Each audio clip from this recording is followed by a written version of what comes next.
ठीक है, तो एक बार देखो, एक बार सारी चीजें समअप कर लेते हैं। समअप करने से हमने शुरुआत की थी अपनी वीबीडी से, है ना। वीबीडी से हमने कैसे शुरुआत की थी कि एक मेटल होता है और एक लिगेंड होता है, लिगेंड के पास लोन पेयर होते हैं और मेटल के पास, हाँ, वैकेंट हाइब्रिडाइज्ड डी ऑर्बिटल होते हैं। ठीक है, ये इसको लोन पेयर प्रोवाइड करा देगा, अपना काम बन जाएगा। ठीक है, वीबीडी में बस इतना ही था। और वीबीडी में हमने कुछ कुछ बातें क्या की थी कि अगर मेरे पास मान लो एसपी है तो इसका मतलब ये लीनियर है और ये कोऑर्डिनेशन नंबर है। अच्छा, इन्हीं नंबर ऑफ वेकेंट ऑर्बिटल को क्या बोला गया था? Coordination number. ठीक है, अगर मेरा कोऑर्डिनेशन नंबर 2 है तो मेरी हाइब्रिडाइजेशन एसपी होगी और शेप लीनियर होगी, है ना। ऐसे ही फटाफट बोलते हुए चलना। ऐसे ही अगर मैं तुमसे बोलूं कि मेरा कोऑर्डिनेशन नंबर 3 है, हाँ, ट्रायगोनल बाइप्लेनर। अच्छा, ऐसे ही अगर मेरा कोऑर्डिनेशन नंबर 4 है तो sp3 या फिर, हाँ, एस डी sp2। बहुत फर्क है sp2 डी में और डी sp2 में, बहुत फर्क है। ठीक है, अच्छा, इसमें क्या क्या होगा? ये तो होगा टेट्राहेड्रल, टीडी लिख रहा हूँ इसको। ठीक है, और ये स्क्वायर प्लेनर। ठीक है, एसपी लिख रहे हो इसको। कोऑर्डिनेशन नंबर अगर 5 हो गया तो मेरी शेप क्या क्या हो सकती है? मेरी शेप हो सकती है डी sp3 या फिर sp3d। इसके लिए फिक्स है, देखो एरो लगे हुए हैं। इसके लिए कुछ भी फिक्स नहीं है, कुछ भी हो सकता है शेप। तो पहले शेप क्या हो सकती है? एक तो हो सकती है मेरी शेप की, हाँ, तो ऐसे भी बोल सकते हो ट्राइगोनल बाय पिरामिड।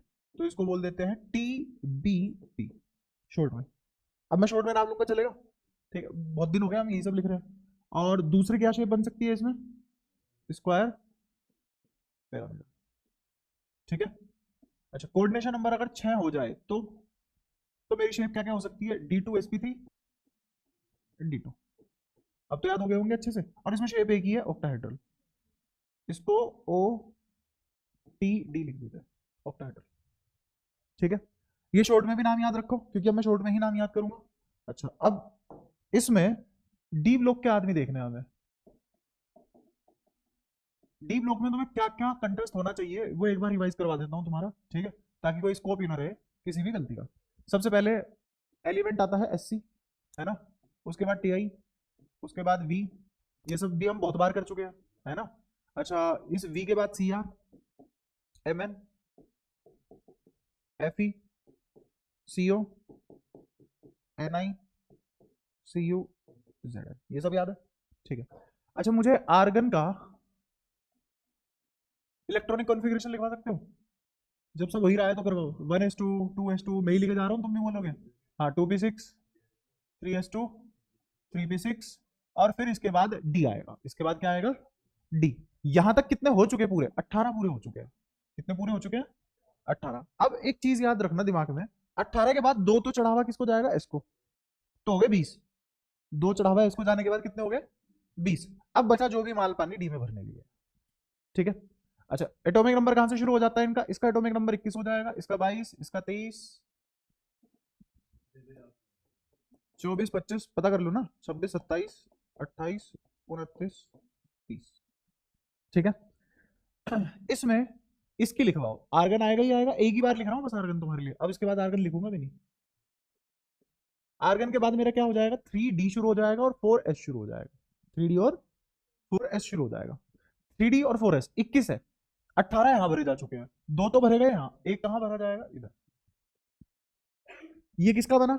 एससी का, स्कैंडियम का। ठीक है, अच्छा, फिर इसके बाद अब मैं आर्गन नहीं लिख रहा, सीधा डी और एस लिखेंगे। इसका बताओ। 4s में तो दो चले गए, डी में दो भेज दिए। फिर इसके लिए एस में दो चले गए, डी में तीन भेज दिए। क्रोमियम के लिए, अब सुनना ध्यान से, यहां पे 4s2 भेज दिए। कितने बचे इधर भेजने के लिए? 4। बट पता है ये क्या करेगा? ये हटा के इसमें आधे भरवा लेगा, दोनों में हाफ हाफ फिल्ड हो जाएंगे। इसलिए याद रखना 24 के लिए क्रोमियम में ये होता है। अच्छा, मैंगनीज के लिए 3d5 4s2। फिर यहाँ पे एस में पूरे भरे गए, 3d6। इसमें एस में पूरे गए, फिर इसमें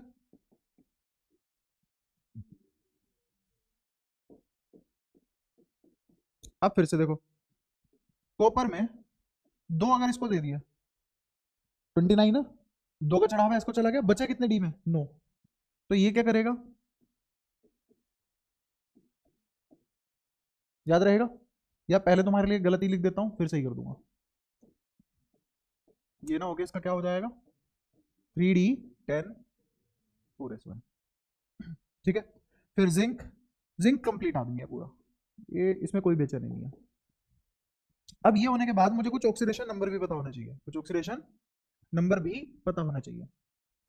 ऑक्सीडेशन नंबर कौन कौन से, जैसे स्कैंडियम +3, ये पता होना चाहिए। अगर +3 है तो क्या होगा, +3 के लिए सब उड़ जाएगा, पहले 2 में से उड़ेंगे, पहले हमेशा एस से उड़ाओगे, पहले हमेशा एस से ही उड़ाओगे, एस से उड़ गया और फिर किसकी बारी आई, डी, तो 3 उड़ाने हैं, पहले 2 एस से और फिर 1 डी से, तो क्या बचे 3D0, कोई दिक्कत। अच्छा ऐसे ही अगर Ti3+ लिखोगे तो 3D1, क्योंकि पहले एस से उड़ाओगे। ठीक है, नींद गलत बात है। अच्छा फिर क्रोमियम, क्रोमियम में +1, इसकी भी पता होनी चाहिए, +1 होगा तो एस से उड़ जाएगा एक, क्या बचेगा 35। और अगर क्रोमियम में आ गया +3, तो +3 में देखो एक तो ये गया ही गया, 2 इसमें से जाएंगे, तो क्या बचेगा 3D3। ठीक है, ये सब पता होना चाहिए। Mn+2, Mn+2 में क्या बचेगा 3D5 बचेगा, ये क्योंकि इसके दोनों गए।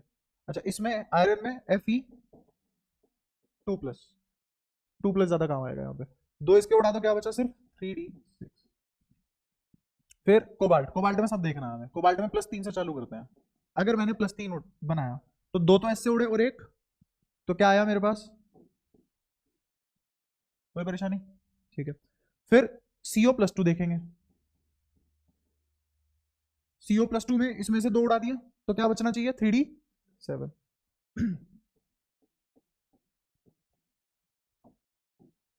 अब आएगा तुम्हें थोड़ा सा मजा। अगर कोबाल्ट +1 है तो क्या करोगे, एस में से एक उड़ा दोगे और 3D7 4s1 लिख दोगे, तो ये हो जाएगा 3D7 4s1, पर ऐसे ना करके ये क्या करेगा, एक इसमें भेज देगा और ये अपनी कॉन्फ़िगरेशन लिख पाएगा 3D8 +1 में होता है, तो इसीलिए याद रखना बहुत जरूरी आदमी है।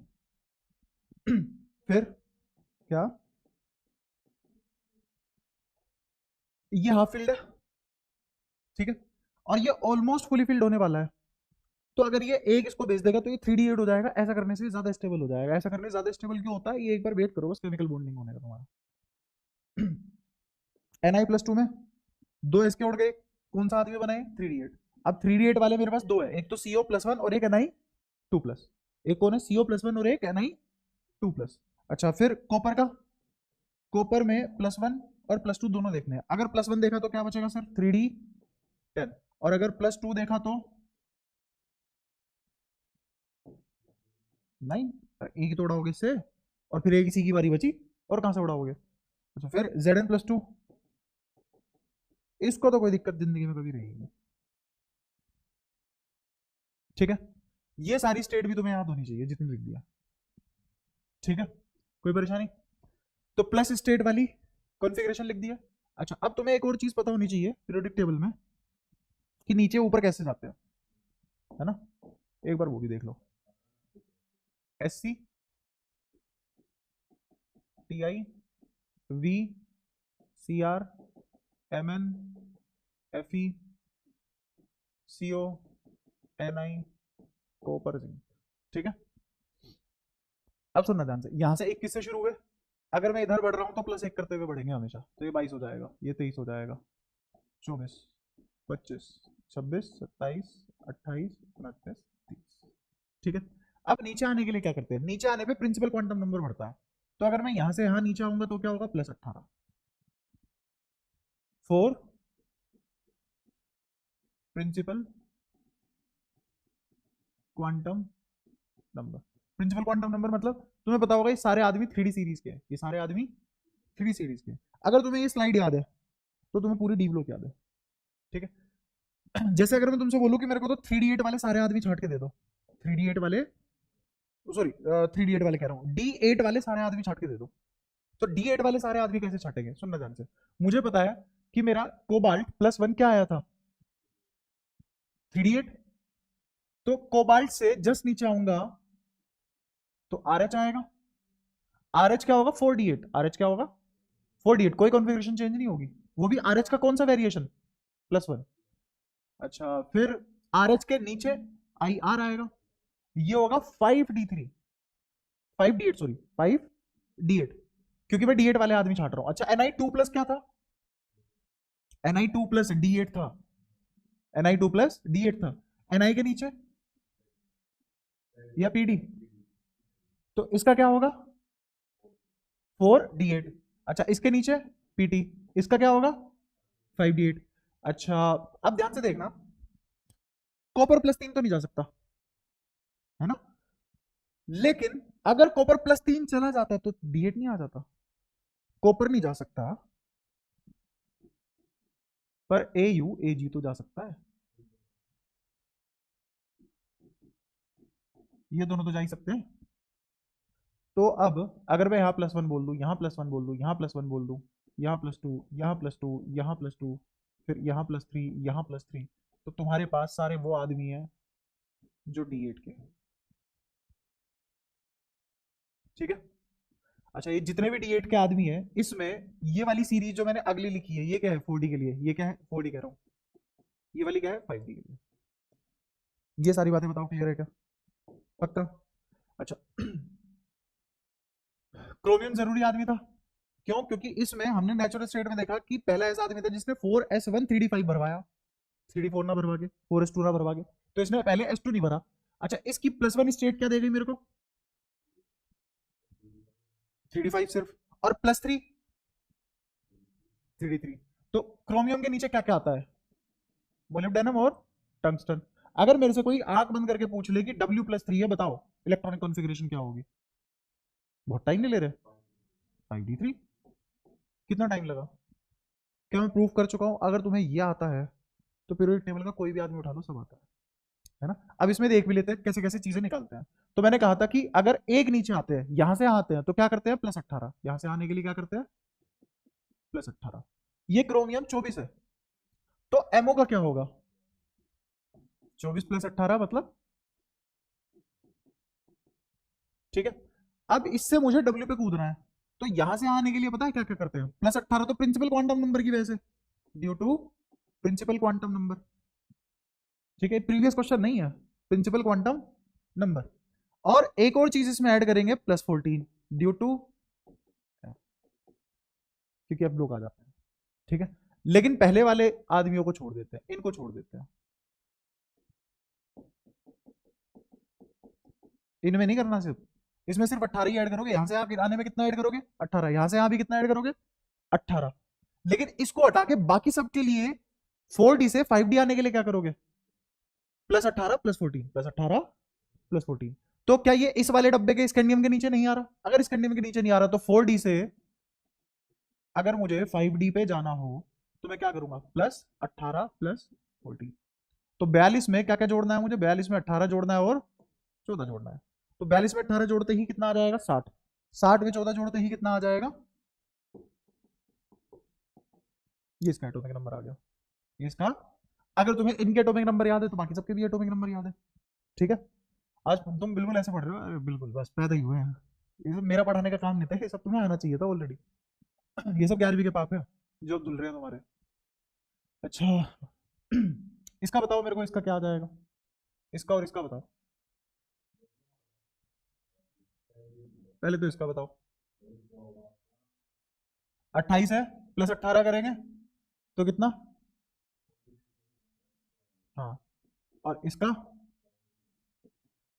कितना हो जाएगा, और इसका कितना, इतना तेज कैसे, क्योंकि मैंने इधर से इधर जाने में +1 कर दिया। ये 28 है, हाँ तो इसमें 18 जोड़ देंगे, तो 8 और 8 16। अरे तूने कैसे जोड़ा है ये,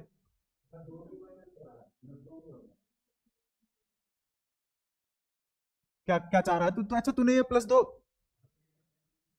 भाई साहब खून हम खून कर दिया जाएगा। ठीक है, ये, अच्छा और ये बताओ, ये 47 और ये 70। ठीक है, इन दो चीजों को आराम से बचाओ। देखो इसको ढंग से दिमाग में उतार लो।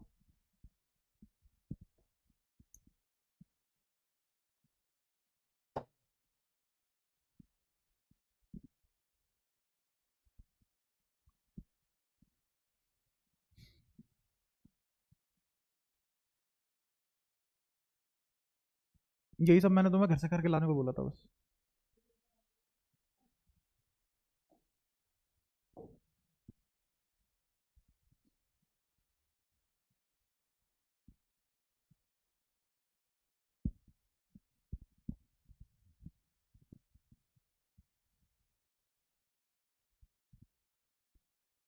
करें?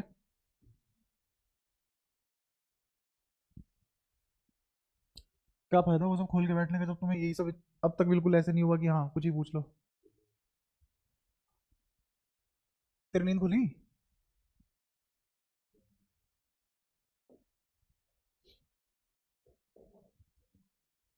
ठीक है, तो हम कहाँ थे? वीबीडी पे थे ना। बेसिक बेसिक वीबीडी की बातें बता दी तुम्हें, है ना? अच्छा, वीबीडी की ड्रॉबैक क्या थी? Limitation of VBD. हाँ, लिमिटेशन ऑफ वीबीडी सबसे पहली लिमिटेशन थी कि सीएन नंबर 4 से लेके आगे कहीं तक भी 6 ही मान लो, क्योंकि हमने 4 5 6 3 पे ही ध्यान दिया। इसको एक्स्ट्रा इन्फॉर्मेशन चाहिए, रिक्वायर एक्स्ट्रा इन्फॉर्मेशन। उस एक्स्ट्रा इन्फॉर्मेशन के नाम पे इस आदमी को क्या क्या चाहिए? पहली चीज ज्योमेट्री है। अरे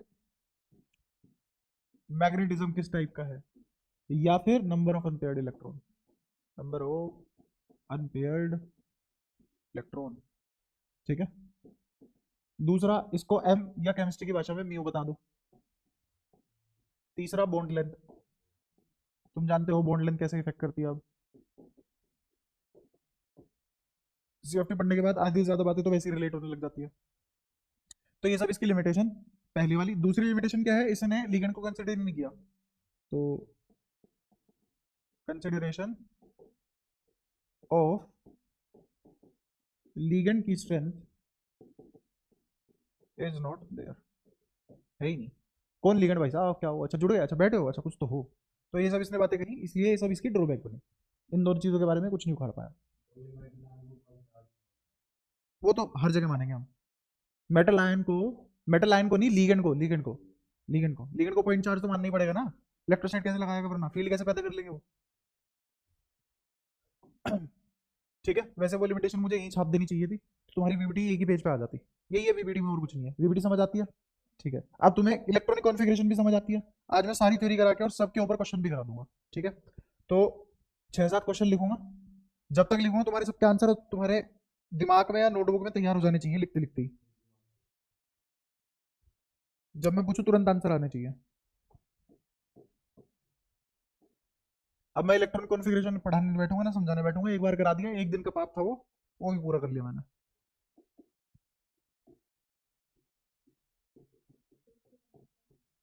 सब बताना है।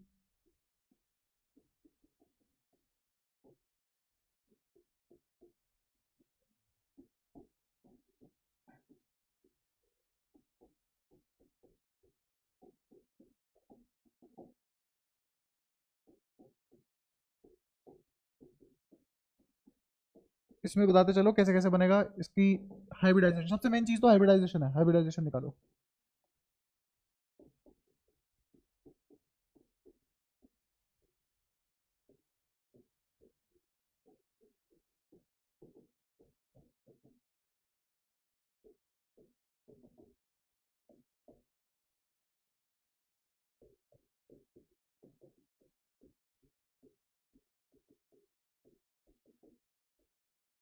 ये एक्स्ट्रा इन्फॉर्मेशन क्यों दी जा रही है तुम्हें?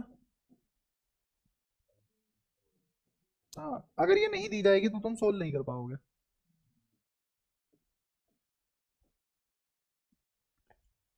फटाफट निपटाओ इन्हें। आओ, पहले वाला, ये 0 तो ये +1, है ना? इसमें मुझे कोई एक्स्ट्रा इन्फॉर्मेशन नहीं चाहिए। क्यों? क्योंकि इसका कोऑर्डिनेशन नंबर कितना है? 2। अगर कोऑर्डिनेशन नंबर 2 है तो शेप लीनियर। हाइब्रिडाइजेशन और कुछ, और मैग्नेटिज्म कैसा? अच्छा, इसकी कॉन्फ़िगरेशन तो लिखवा दो, इलेक्ट्रॉनिक कॉन्फ़िगरेशन तो लिखवा दो। क्या ये एजी दिख रहा है तुम्हें? एजी मतलब 47, उसमें +1। अच्छा, एजी का तो किसके जैसा होगा? कॉपर के जैसा। तो कॉपर +1 की क्या बनती है स्टेट? 3d10। तो इसका क्या होगा? 3d 4d10 होना चाहिए था, लेकिन +1 है। 4d10 5s1 होना चाहिए था, एक हमने उड़ा दिया, शाबाश। अब होने लग गया इमेजिन सब। हाँ, तो अब क्या बचा यहाँ पे? 4d10। तो n कितना? n मतलब number of paired unpaired electron, number of unpaired electron. n 0 है तो क्या बन गए? डाया। क्या सब रिलेट होता गया? एक ही लाइन में सब खत्म। ठीक है। अच्छा फिर इसका एक्स्ट्रा इन्फॉर्मेशन क्या गिवन है तुम्हें? पैरा, ये पैरा मैग्नेटिज्म है, ये एक्स्ट्रा इन्फॉर्मेशन गिवन है। अगर ये ना गिवन होती तो हम फंस जाते। जैसे निकल का ये Cl4- होगा, -4 से -2 की तब पहुंचेगा जब +2 हुआ होगा। अच्छा, तो Ni+2 का लिखना है मुझे, और Ni+2 मुझे पता है ये 3d8 का आदमी है, ये तो रटा हुआ होना चाहिए, अलग से स्पेशली बताया 3d8 वाले आदमी, क्योंकि ये बहुत इंपॉर्टेंट होते हैं। ये सारा का सारा डब्बा किसका है? 3d8 वालों का। ये +2 सभी के सभी 3d8 या 4d8 या 5d8 देंगे। तो ये 3d8 बन गया। ठीक है, 3d8 होने के बाद इसमें नंबर ऑफ अनपेयर्ड इलेक्ट्रॉन कितने पता ही नहीं, लेकिन होने चाहिए, होने चाहिए। तो पता है मैं 8, मेरे पास 8 भरने के 2 चॉइस थे, या तो पेयर बना बना के भरूं। अब तुम्हें पता है सीएफटी पढ़ने के बाद कि पेयर बनाए जा सकते हैं, तो या तो मैं ये 8 पेयर बना के भरूं और एक डी ऑर्बिटल लास्ट में वेकेंट छोड़ दूं, है ना। जैसे ये डी बना, हटा दूंगा मैं इसको, अभी समझाने के लिए बना रहा हूँ।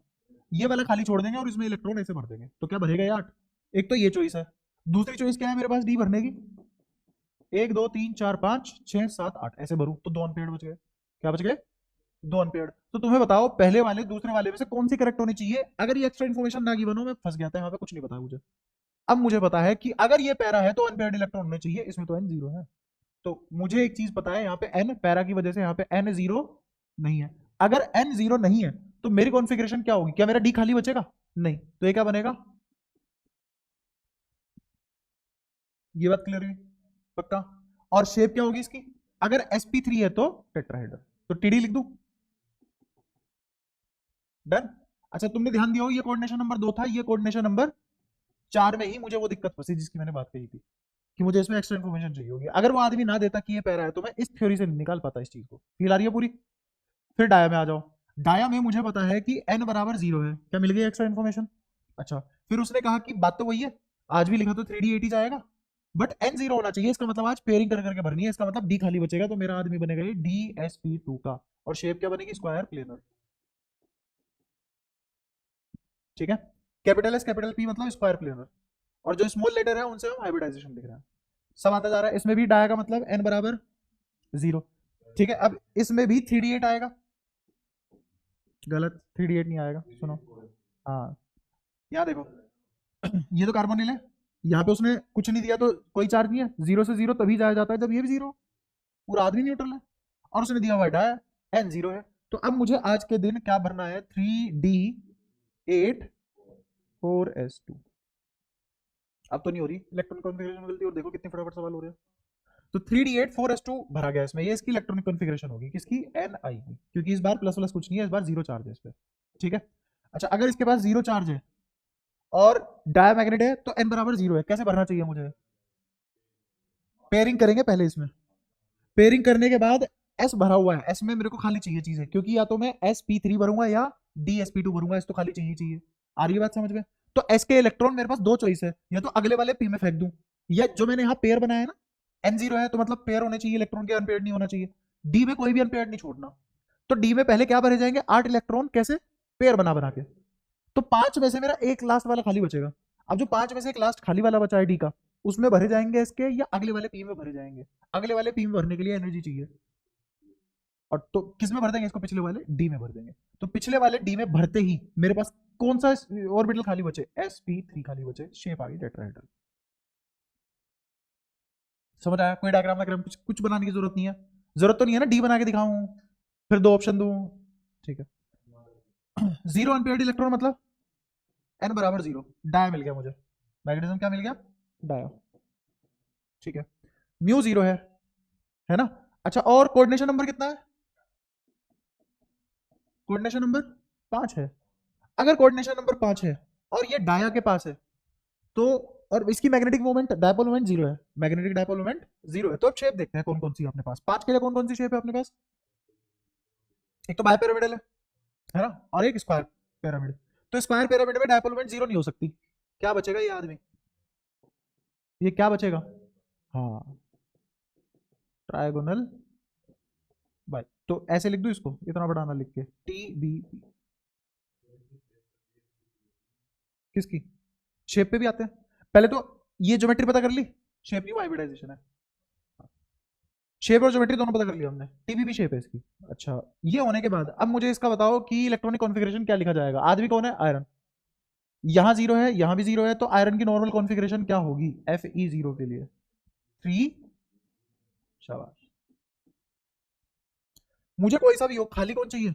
एस। एस तो खाली चाहिए, क्योंकि sp3 में भी एस खाली चाहिए होता है, और dsp2 में भी, दोनों में एस आ रहा है, एस खाली चाहिए। एस भरा हुआ है इधर, एस खाली करवाएंगे, है ना? एस खाली करवाएंगे। मुझे पता है number of paid electron, sorry unpaired electron zero है, तो number of unpaired electron zero होने का मतलब है मैंने 6 कैसे भरे होंगे इकट्ठे करके, पेयर बना के। तो 6 तो भर गए। अब मेरे पास 2 ऑर्बिटल खाली बचे, डी के, डी के 2 ऑर्बिटल खाली बचे। उसमें से एस वाले के मैं डी में फेंकूंगा या पी में फेंकूंगा? अब एस खाली करना है, एस के कहां फेंकेंगे? डी में। अब डी का एक खाली बचा हुआ है, तो डी का जब अभी भी एक खाली बचा हुआ है, तो मेरा आएगा DsP2। हाँ, DsP3 5 है ना टोटल। ठीक है, कोई दिक्कत यहां तक? समझ पाए? अगेन, अगर तुम्हें कॉन्फ़िगरेशन, इलेक्ट्रॉनिक कॉन्फ़िगरेशन अच्छे से आती है, फर्क जान पा रहे हो? पहले डायग्राम बना के समझ नहीं आ रहा था, बिना डायग्राम बनाए सब इमेजिन हो गए, तुरंत फेंका जा रहा है। इधर आ जाओ।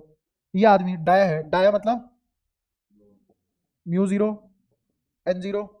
अच्छा, +3 है, इस पे तो जीरो होता है, जीरो से +3 तभी आया होगा जब ये +3 रहा होगा। और कोबाल्ट +3 जानते हैं हम कौन सी दुनिया का आदमी है।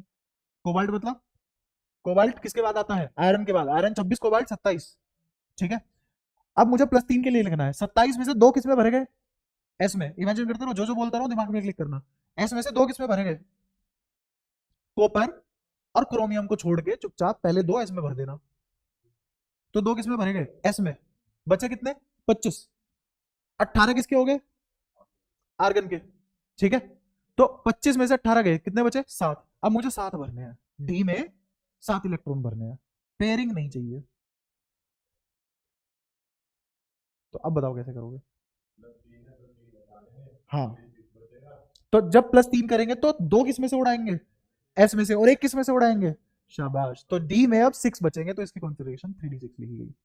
अगर तुम्हें याद भी नहीं है और तुम्हें लॉजिक पता है कि याद कैसे करना है, तो तुम ऐसे कट कट कट कट करके आ सकते हो। ठीक है, और अगर डायरेक्ट लिख दो तो मजा ही आ जाए। तो इसकी कॉन्फ़िगरेशन क्या है? Electronic configuration 3d6। अच्छा, इसका कोऑर्डिनेशन नंबर कितना है? तो मेरे पास 2 चॉइस है। क्या क्या है? एक तो D2sp3 और एक sp3d2। दोनों में जमीन आसमान का फर्क है, एक में डी पहले भरा जाता है, एक में डी बाद में भरा जाता है। ठीक है, अगर डी मेरा खाली ही नहीं है तो बाद में भर जाएगा, और अगर डी पहले खाली हो गया तो पहले भर देंगे। अब मेरे को बताओ, 3d6 में तुमने पेयरिंग करके भरी है, क्योंकि n बराबर 0 है। तो जब पेयरिंग करके भरोगे, डी में 2 खाने बचेंगे, ले लेगा ना 2 खाने, और शेप तो उगता है ही। कोई परेशानी हो रही है? फटाफट। तो लेकिन तुम्हें हर बार पता है कि अगर ये मुझे ना देता डाया है, तो दुनिया कोई ताकत नहीं, मैं इसको कर लेता, है ना? इस पे आ जाओ फटाफट, बोलो। हाँ, +3 क्रोमियम पे हो गया, ठीक है। अच्छा, क्रोमियम के बारे में एक खास बात है, इसका 4s1 नेचुरल में, जीरो पे 4s1 और 3d5 होता है। इसने +3 बोला, एक तो एस से उड़ेगा, 2 किससे जाएंगे? तो क्या आ जाएगा? 3d3। और मैंने याद भी करवाया हुआ है। ठीक है, तो ये आदमी बना 3d3 का। इसने मेरे को कोई एक्स्ट्रा इन्फॉर्मेशन नहीं दी, जरूरत भी नहीं है। तुम बिना पेयरिंग के भर लो, पेयर बना के भर लो, 2 तो पक्का खाली बच जाएंगे। क्योंकि अगर 3 बिना पेयरिंग के भी भरोगे, डी में 5 होते हैं, 3 भर लिए, 2 बचे, और 2 ही चाहिए किसको? D2sp3 को, और शेप होता है। बताओ कोई दिक्कत? अच्छा, 3 में तुम कितनी भी पेयरिंग कर लो, एक तो अनपेयर्ड बचेगा ही। लेकिन हमें पता है एक ना बच के, क्योंकि इसकी एनर्जी कम है। अभी आगे पता लग जाएगा इसका भी रीजन, कि एन मैंने आप बिना उसके बोले 3 कैसे ले लिया, ये पता लग जाएगा। अगर इसका n3 है, तो इसकी मैग्नेटिज्म या फिर मैग्नेटिक मोमेंट कितनी आ जाएगी? ये कैसे निकाली? ये ऐसे निकाली।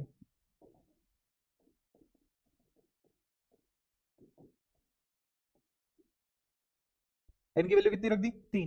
तो अंदर बचा √15। √15 लगभग 3.8 के आसपास। ठीक है, हैंग आ रहा है समझ? समझ लायक है क्या इसमें? ठीक है, ये सारी बातें क्लियर हुई? पक्की बात है। इसमें से और किसका हम मैग्नेटिक डायपोल मोमेंट निकाल सकते हैं?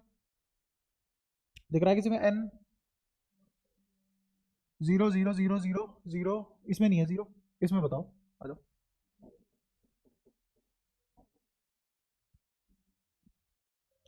थ्री डी आर्ट भरना है तो 2 अनपेड बचेंगे, तो 2 अनपेड बचेंगे तो 2.8 bm आ जाएगा। किस फॉर्मूले को इस्तेमाल किया? इसी को इस्तेमाल किया। ये कितना आ जाएगा? 8 रूट 8 कितना होगा? लगभग 2.8। ठीक है, कोई दिक्कत? अच्छा, तुम्हें थोड़ा मैग्नेटिज्म का भी ये याद करवा ही देता हूँ। जैसे मैंने तुम्हारे सामने फॉर्मूला लिखा n root n plus 2 into में bm। bm क्या है? Bohr magneton. वो दे देगा, इसकी वैल्यू रख देंगे, वरना देता नहीं है, इसी के टर्म में आंसर निकालना होता है। ठीक है, अगर मेरा n 0 है तो म्यू 0, बहुत सोच समझ के बोला, तो मैग्नेटिज्म डन। अगर मेरा n 1 है तो मेरा म्यू आएगा 1.7। अगर मेरा n 2 है तो म्यू आएगा, अगर मेरा n 3 है तो म्यू आएगा, और अगर मेरा n 4 है तो मेरा म्यू आएगा, और अगर मेरा n 5 है तो म्यू आएगा। और इसी से मुझे ये भी पता लग जाता है कि अगर मेरा म्यू 3.8 है तो अनपेयर्ड कितने रहे होंगे, ये सब पूछ सकता है। और ये सारे के सारे क्या है? पैरा। पैरा नेचर इंक्रीज करता है कब? जब मेरा n इंक्रीज करता है। और n क्या है यहाँ? Number of unpaired electrons. ये जो मैंने तुम्हें पढ़ाया अभी नहीं पढ़ाना चाहिए था, बट इसको बोलते हैं application of CFT. Application of CFT. तुम्हारे साथ ऐसा तो नहीं होगा कि मैं कभी वीवीडी में पहुंच जाता हूँ, कभी सीएफटी में पहुंच जाता हूँ और तुमने दोनों ही चिपका दिए? लोग कौन सा क्या है उखाड़ लो। याद रहेगा ये एप्लीकेशन ऑफ सीएफटी है। बट मैंने पहले क्यों बता दिया? तुम्हें मदद मिलेगी। अगर मुझे कोई ये दे दे कि मेरा मैग्नेटिज्म, किसी ने मेरे को बोल दिया कि मेरा मैग्नेटिज्म 4.9 है, बताओ नंबर ऑफ अनपेयर्ड इलेक्ट्रॉन कितने होंगे? भाई साहब, अगर एग्जाम में सोल्व करने बैठोगे क्वाड्रेटिक इक्वेशन तैयार हो जाएगी तुम्हारी। करते रहना फिर क्वाड्रेटिक इक्वेशन को। और क्वाड्रेटिक इक्वेशन किससे होगी वो सोल्व? ग्रहाचार्य से। ले आना आंसर इंटीजर अगर कूदा हो तो, क्योंकि एग्जैक्ट वैल्यू थोड़ी ना है, किसी रूट को सोल्व करके आ रही है भाई साहब। तो नंबर ऑफ अनपेयर्ड इलेक्ट्रॉन 4। मतलब अब तक तुम्हें पता लग ही गया होगा कि जो भी इनके आगे लिखा होता है वही नंबर ऑफ अनपेयर्ड इलेक्ट्रॉन होते हैं डेसिमल से पहले। ठीक है। अच्छा, तो वीबीडी अब खत्म है। क्वेश्चन वोश्चन सब करा दिया मैंने तुम्हें, एक बार फिर से रिवाइज भी करा दी, बहुत बार कर लिया हमने। अब सीएफटी पे आ जाओ फटाफट। सीएफटी भी क्वेश्चन करेंगे और फिर उसके वो भी करा दूंगा इसका। एक बच गया था ना, हमने ऑक्टा के लिए तो कर लिया, किसके लिए बच गया हमारा? टेट्रा के लिए बच गया, टेट्राहेड्रल के लिए। हाँ। 6 का कर लिया हमने, 4 का बचा है, 5 का नहीं करते इसमें, 5 की बस की नहीं है तुम्हारे, 5 का एडवांस में भी नहीं करते।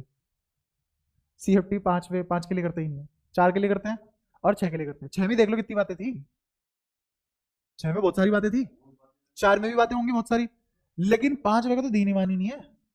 चौथे में क्या था? 2 ऑप्शन थे और दोनों ऑप्शन की शेप फिक्स थी। छठे में शेप फिक्स है, ऑप्शन हाइब्रिडाइजेशन के 2 हैं। 5वें में क्या होता है? अगर तुम हाइब्रिडाइजेशन भी फिक्स करवा लो शेप नहीं बता पाओगे, शेप फिक्स करवा लो हाइब्रिडाइजेशन नहीं बता पाओगे, कुछ नहीं कर पाओगे। ऐसा इसलिए होता है क्योंकि सीएफटी में बहुत सारी बातें काउंट करनी पड़ती है। सीएफटी क्या है? प्रेडिक्ट करना कि क्या होगा, नंबर के बेसिस पे प्रेडिक्ट करना कि क्या होगा। तो तुम हर एटम का अगर प्रेडिक्ट करने लग जाओ तो पूरी केमिस्ट्री में बस सीएफटी पढ़ो ना, कहाँ ऑर्गेनिक कहाँ इनऑर्गेनिक, क्यों चक्कर में पड़ रहे हो? क्या फिजिकल है फिर? नहीं समझे? अगर सीएफटी लगा के हर एलिमेंट का जवाब दे सको तुम तो मजा ही क्या है। तो हम कोऑर्डिनेशन नंबर 6 और कोऑर्डिनेशन नंबर 4 का ही आंसर सीएफटी से कर पाते हैं। ठीक है। अच्छा, सीएफटी ने क्या क्या बोला? सीएफटी ने बोला देखो, वीबीडी वाली बात तो आज भी लागू है। ये रहा मेटल, इसके पास है वेकेंट हाइब्रिडाइज्ड डी ऑर्बिटल, ये मेटल है।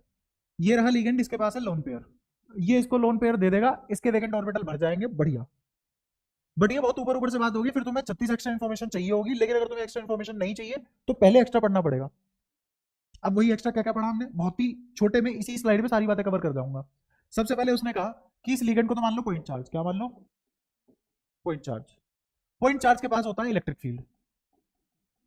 Electric field, electric field lines फैलाता है स्पेस में। ठीक है, स्पेस में अगर इलेक्ट्रिक फील्ड लाइन है तो ये किसी दूसरे इलेक्ट्रिक फील्ड के साथ इंटरेक्ट करेगा।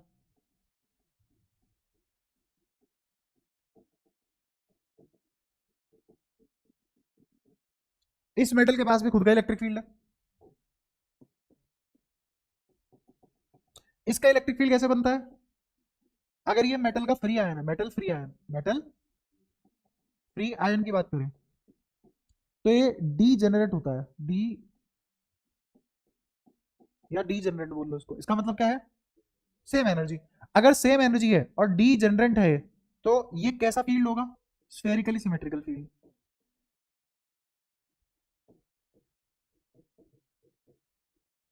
ठीक है, इस स्फेरिकल सिमेट्रिकल फील्ड को, ये फील्ड जब आगे छेड़ेगा तो ये चिरना चालू हो जाएगा, जिसको बोलते हैं स्प्लिटिंग, है ना। ये इसको चीर देगा। कैसे चीर देगा? ऐसे चीर देगा कि इन दो ऑर्बिटल को तो भेज देगा हायर एनर्जी स्टेट में, जिनको हम ईजी बोलना चालू कर देंगे। एग्जांपल नहीं,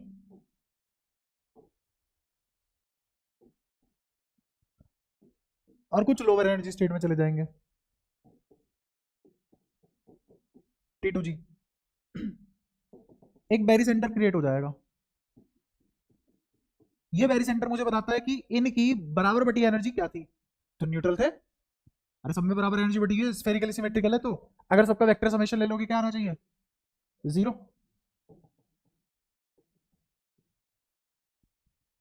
ठीक है, तो इस पॉइंट पे डेल्टा नोट क्या है? ये डेल्टा नोट का मतलब क्या होता है? मैं डेल्टा नोट बोलता हूं बट इसका मतलब होता है, डेल्टा मतलब एनर्जी, स्प्लिटिंग एनर्जी। कौन सी एनर्जी? स्प्लिटिंग, वो भी फील्ड। तो इसको बोलते हैं डेल्टा को फील्ड स्प्लिटिंग एनर्जी, और नॉट फॉर ऑक्टाहेड्रल। नॉट मतलब ऑक्टाहेड्रल। तो हम जो भी कहानी पकड़ रहे हैं वो सब किसके लिए? या इससे ऊपर ऊपर की, इससे ऊपर ऊपर हटाओ, ये तो जनरल बात है। अब इससे नीचे क्या चालू हो चुका है? सिर्फ ऑक्टा के लिए बात हो रही है। ऑक्टा मतलब कोऑर्डिनेशन नंबर 6 के लिए बातचीत हो रही है।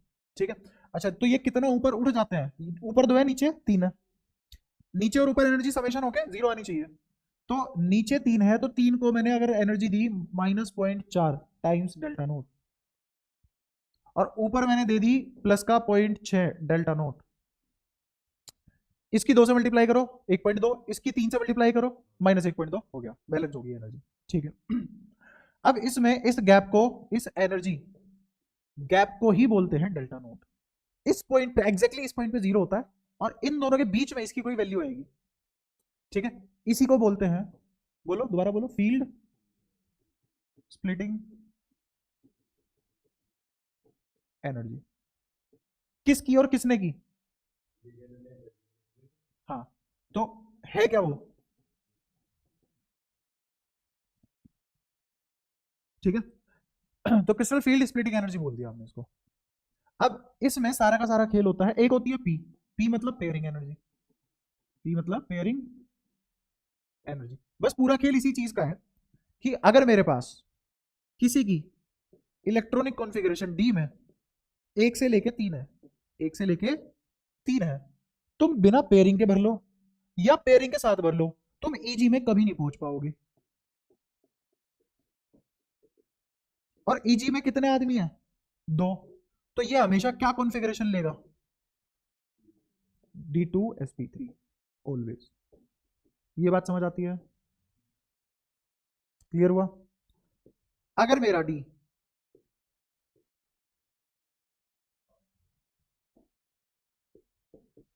7 से 10 है, तो मेरा कितनी पेयरिंग कर लो या ना करो, पेयरिंग करो या ना करो, कुछ भी कर लो, मेरा एक इलेक्ट्रॉन तो ईजी में पाएगा ही पाएगा। ईजी नेवर वेकेंट, एक तो होगा। अगर मैंने इसमें ये भी भर दिया तो ये वेकेंट नहीं कहलाएगा, ईजी वेकेंट नहीं है। किसके लिए वेकेंट नहीं है? D2 के लिए। डी के लिए वेकेंट हो सकता है, हाँ। अगर मान लो मैंने ऐसे भर दिया, अगर मेरे को डी वाले कॉन्फ़िगरेशन भरने हो तो मेरे को एक ही ऑर्बिटल चाहिए, आखिरी वाला, चल जाएगा काम। लेकिन D2 के लिए ये खाली नहीं है। तो अगर इसमें एक भी भरा गया तो इसको वेकेंट नहीं बोलेंगे हम। क्यों? क्योंकि हमें D2 भरना है। बात समझ आ रही है? तो मुझे यहाँ क्या भरना है? D2 भरना है। D2 के लिए तो ये कभी खाली नहीं मिलेगा, क्योंकि इसको दोनों के दोनों खाली चाहिए, तभी इसके लिए खाली है, वरना वो खाली नहीं है। तो क्या भरी जाएगी इसकी कॉन्फ़िगरेशन? हमेशा ही sp3 अगले वाले डी पे पहुंचेगा अब ये। और कब? ऑलवेज। बोले बातें क्लियर है क्या? ठीक है, ये जो भी मैं पढ़ा रहा हूँ ये सब किसके लिए पढ़ा रहा हूँ? For 3D। ये सब किसके लिए? 3D के लिए। अच्छा, अब ये पहली बात कर ली मैंने इसमें, ये दूसरी बात कर ली। तीसरी बात, अगर ये सब क्या है, D1 से लेके 3, 7 से लेके 10, इसको क्या बोल सकते हैं? है तो कोऑर्डिनेशन नंबर 6 ही सबका। तो ये याद रखना, ये सारी की सारी बातें कोऑर्डिनेशन नंबर 6 के लिए हो रही है। ठीक है, कोऑर्डिनेशन नंबर 6 है, तभी देखो D2 sp3 या sp3 D2 चाहिए, 6 जगह खाली चाहिए। तीसरी बात ये है कि अगर मेरे डी में 4 से लेके 6 तक के आदमी भरे जा रहे हैं, अब होंगी बातें, कैसी कैसी बातें, ऐसी ऐसी बातें मार्केट में चलेंगी कि भाई साहब उसका डेल्टा नोट बड़ा हो गया पीछे, पेयरिंग से ज्यादा एनर्जी है किसकी, स्प्लिटिंग एनर्जी। तो इसका मतलब स्प्लिटिंग एनर्जी कौन सी एनर्जी, जो जिसने गैप क्रिएट किया है इन दोनों के बीच में, जिसने इस ऑर्बिटल को चीर दिया है, जिसकी डीजेनरेसी लॉस्ट हो गई है। ठीक है, तो इसका मतलब ये जंप तो नहीं करने देगा, ई जंप नहीं कर सकता। अगर ई जंप नहीं कर सकता तो मेरे पास कोई चारा नहीं बचेगा पेयरिंग के अलावा। और अगर पेयरिंग हो रही है तो लो स्पिन स्टेट तो तुम्हें पता ही है, वो तो मार्केट में रखो अपने दिमाग की नॉलेज, वो पेपर वेपर मत लिखना, लो spin state high spin state इतना ज्यादा लिखोगे तो फिर वो समझ में नहीं आया, नंबर कट जाएंगे। क्योंकि तुम्हारी एनसीईआरटी ने मेरे ख्याल से लो spin state high spin state से नहीं जोड़ रखी चीजें, अगर है तो लिख सकते हो, अगर नहीं है उधर मत लिखना। ठीक है, तो पेयरिंग हो जाएगी। पेयरिंग होने का मतलब क्या है कि पहले T2G पूरा भरेगा, पहले T2G पूरा भरेगा, और T2G 6 तक पूरा भर सकता है, और तुम कह रहे हो पेयरिंग ही करवानी है, तो पहले T2G 6 तक भरा जाएगा और मेरा डी हमेशा खाली बच जाएगा, क्योंकि 6 के ऊपर तो मैं जा ही नहीं सकता, 6 के ऊपर जाती तो ये है। आई बात समझ में? तो हमने जितनी भी थ्योरी पढ़ी है सीएफटी की, वो सारी बस इस तीसरे पॉइंट के लिए थी। अब तुम्हें शायद इमेजिन हुआ ओवरऑल। ठीक है, तो मेरी कॉन्फ़िगरेशन क्या बनेगी यहाँ पे, डी खाली है, पकड़ा जाएगा, तो D2 sp3। फिर मार्केट में एक और बात चलेगी भाई साहब, अगर उसका डेल्टा पी से कम हो गया, इसका मतलब पेयरिंग एनर्जी तो जंप करना प्रेफर करेगा, इलेक्ट्रॉन को तो कम से कम एनर्जी चाहिए ना, इलेक्ट्रॉन विल जंप। तो अगर वो जंप कर जाएगा, मेरा अब ईजी कभी खाली नहीं मिलेगा, ईजी कभी खाली नहीं मिलेगा, तो अब पेयरिंग नहीं होगी, तो मेरी कॉन्फ़िगरेशन स्टेट क्या बन जाएगी, sp3d2, और शेप तो ओक्टा ही है सब में। क्या बात समझ आती है? पक्की बात। ये सारी बातें हमने किसमें की, हाँ ये 3D में की। अच्छा, अब बात आती है 4D के लिए। 4D 5D में सारा मैटर चिल, क्योंकि क्या बनने वाला है इधर, हाँ इनके लिए डेल्टा नोट पी से हमेशा ही ज्यादा होगा। कब? हमेशा। लिगेंड स्ट्रॉन्ग वीक ना फर्क नहीं पड़ता, कोई कॉन्सेप्ट ही नहीं है, तो यहाँ पे वीक स्ट्रॉन्ग का कॉन्सेप्ट नहीं आता। हाँ, तो ये सीधा क्या पेल देगा कि भाई साहब जंप तो तुम कर ही नहीं सकते, देखो तो जंपिंग झपाक हो चुकी है, तो हमेशा क्या कॉन्फ़िगरेशन पे लेगा ये, बेचारा पेयरिंग ही कर सकता, तो ये क्या कॉन्फ़िगरेशन लेगा, D2 sp3 कॉन्फ़िगरेशन लेगा। ठीक है, तो हमेशा ये किस में जाएगा, अब तुम यहां पे ये बात सीख सकते हो, ये किस में जाएगा, लो स्पिन स्टेट में, लो स्पिन स्टेट में, और लो स्पिन स्टेट स्टेबल होती है। मैंने तुम्हें एक बहुत बढ़िया रीजन दिया है, जब मैं डी ब्लॉक पढ़ा रहा था तुम्हें बहुत टाइम लगा था ये समझने में कि 3D से 4D वाला, 4D से 5D वाले ज्यादा स्टेबल क्यों होते हैं, वो भी उनकी नेचुरल ऑक्सीडेशन स्टेट में, ये रीजन। बट ये रीजन वहां नहीं लिख सकते, नंबर काट लेगा, बट असली रीजन यही है। ठीक है, खेल तो एनर्जी का ही है सारा। अच्छा, ये जो फील्ड था, स्फेरिकल सिमेट्रिकल फील्ड, ये किसने चीरा, लिगेंड फील्ड ने। ठीक है, तो ये got splitted by ligand field. यहां तक बता कोई दिक्कत, क्लियर हुआ? अच्छा, अब इसमें एक और चीज है, जब भी कभी कोई कंपाउंड फॉर्म होता है एनर्जी रिलीज होती है, जब भी कोई कंपाउंड फॉर्म होता है उसमें एनर्जी रिलीज होती है, तो वो जो एनर्जी रिलीज है उसी को बोलते हैं स्टेबलाइजिंग एनर्जी। क्या बोलते हैं? तो उसका नाम है क्रिस्टल फील्ड स्टेबलाइजिंग एनर्जी या stabilisation energy. Crystal field stabilisation energy, नाम लिखवाने की जरूरत नहीं है, सब पहले करवा चुका हूँ, ये बस रिवाइज करवा रहा हूँ। इसका कारण क्या होता है कि जब मुझे कोई भी कंपाउंड मिला तो वो कुछ एनर्जी रिलीज करता है, अगर वो मुझे एनर्जी रिलीज ज्यादा मिली तो कंपाउंड ज्यादा स्टेबल हो गया, क्योंकि उसने एनर्जी ज्यादा लूज कर दी, वो बाइंडिंग एनर्जी वाला कॉन्सेप्ट याद आया हो। ठीक है, तो क्रिस्टल फील्ड स्टेबलाइजिंग एनर्जी का एक फॉर्मूला बताया था मैंने तुम्हें, जिसमें क्या लिखते हैं, x into -0.4 delta naught plus y into 0.6 delta naught plus NP. P क्या है? Pairing energy. एक्स क्या है? T2G में कितने इलेक्ट्रॉन है? वाई क्या है? ईजी में कितने इलेक्ट्रॉन है? और एन क्या है? एक्स्ट्रा पेयर कितने हैं? किस में? लीगेंड फील्ड में। किसके कंपैरिजन में? स्फेरिकली सिमेट्रिकल फील्ड के कंपैरिजन में। पिछली बारी में भी दिक्कत की तुमने समझने में, टाइम लिया था बहुत। बताओ क्या लिखना पड़ेगा इसको? नंबर ऑफ एक्स्ट्रा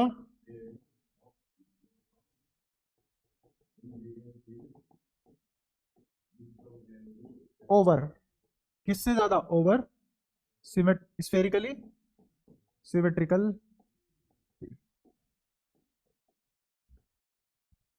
यहां तक बताओ कोई परेशानी? ये थी बस पूरी सीएफटी, इसके अलावा कुछ नहीं पढ़ा हमने इतने टाइम में। जो पिछली क्लास हुई थी सारी की सारी क्लास सीएफटी में निकल गई थी ना, बस ये है सीएफटी।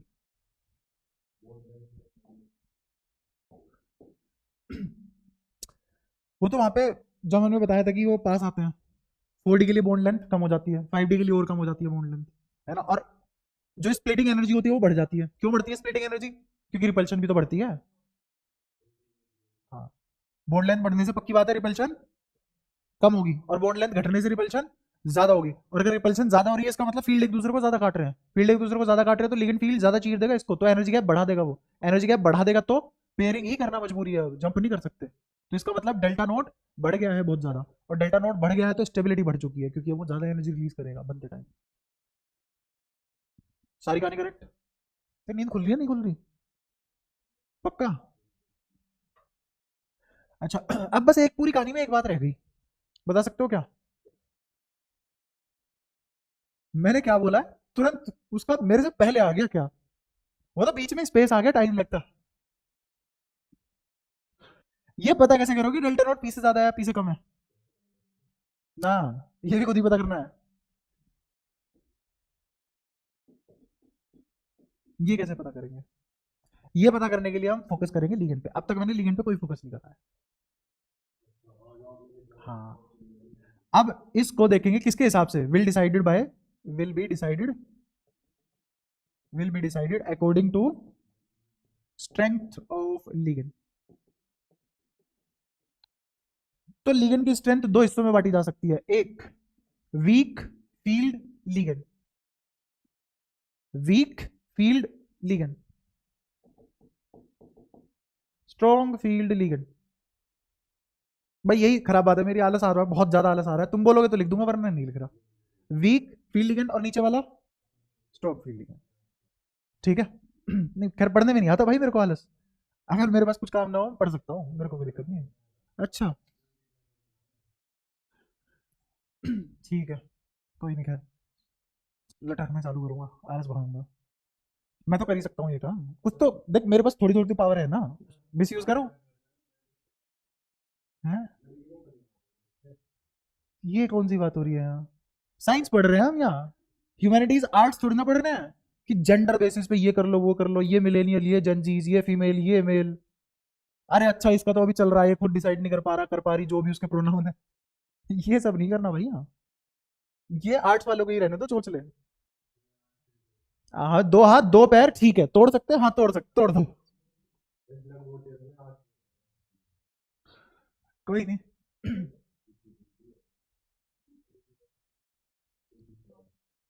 उसने एक ही का नाम दो बार गिनवा दिया। आओ कह रहा हूँ अपनी बात करें।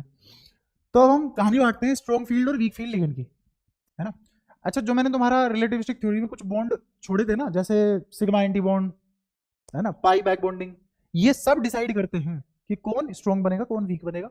अगर मुझे फील हुआ तो मैं रीजन बता दूंगा क्यों स्ट्रॉन्ग बनता है कोई लिगेंड, क्यों वीक बनता है, वरना कोई नहीं पूछ रहा, टेंशन मत लो।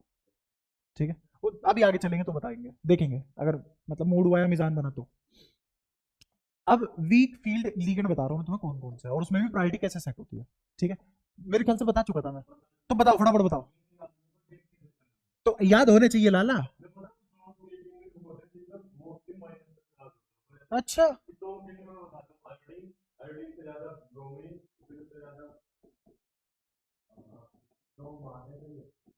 रैपिड तो ना जोर कम मारूंगा। कॉन्फिडेंस कह रहा है ये तो स्ट्रोंग में आते हैं। फ्लोरीन कहां से आ गया अभी, और भी बहुत सारी चीजें, हाँ। फिर फर्क पड़ता है, अगर मैं एनसीएस लिख देता कहानी पलट जाती, ये अलग आदमी हो जाता। फिर इसके बाद अब बोल क्लोरीन, फिर N3 NO2 अभी कहा जाएगा, नीचे है, वीक नहीं है वो, स्ट्रोंग है। अब समझ में आया क्यों कह रहा हूं याद होने चाहिए भाई, स्पीड बढ़ानी है तो ये सब करना पड़ेगा। अच्छा N3 से ज्यादा फिर फ्लोरीन, और फिर फ्लोरीन से ज्यादा होता है तुम्हारा OH, OH से ज्यादा ONO, और इससे ज्यादा फिर होता है तुम्हारा C2O4 2 उससे ज्यादा H2O।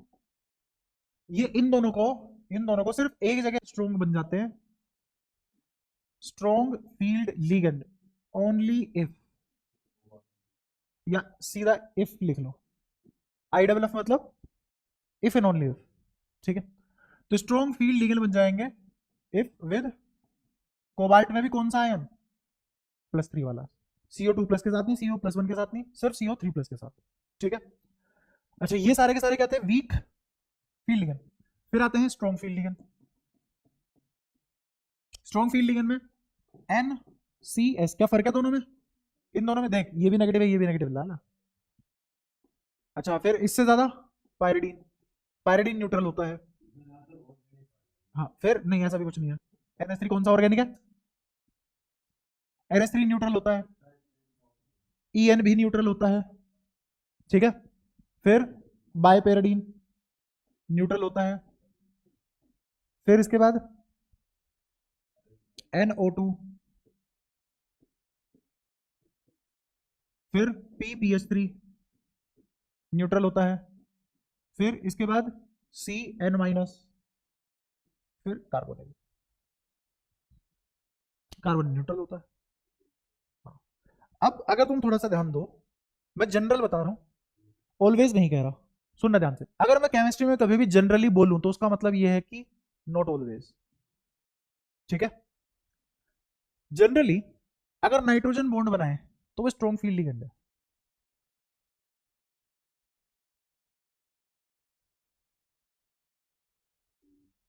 सही है। ऐसी same goes for carbon, generally carbon bond बनाए तो वो स्ट्रॉन्ग फील्ड लिगेंड है, जनरली बात कर रहा हूं, नॉट ऑलवेज। उसके अलावा मोस्टली वीक ही होते हैं लिगेंड, उसके अलावा मोस्टली लिगेंड वीक होते हैं। अच्छा अब मैंने इसके अंदर नहीं लिखा, DMG बताओ वीक होगा स्ट्रॉन्ग होगा, गैस करो, अगर गैस करना हो।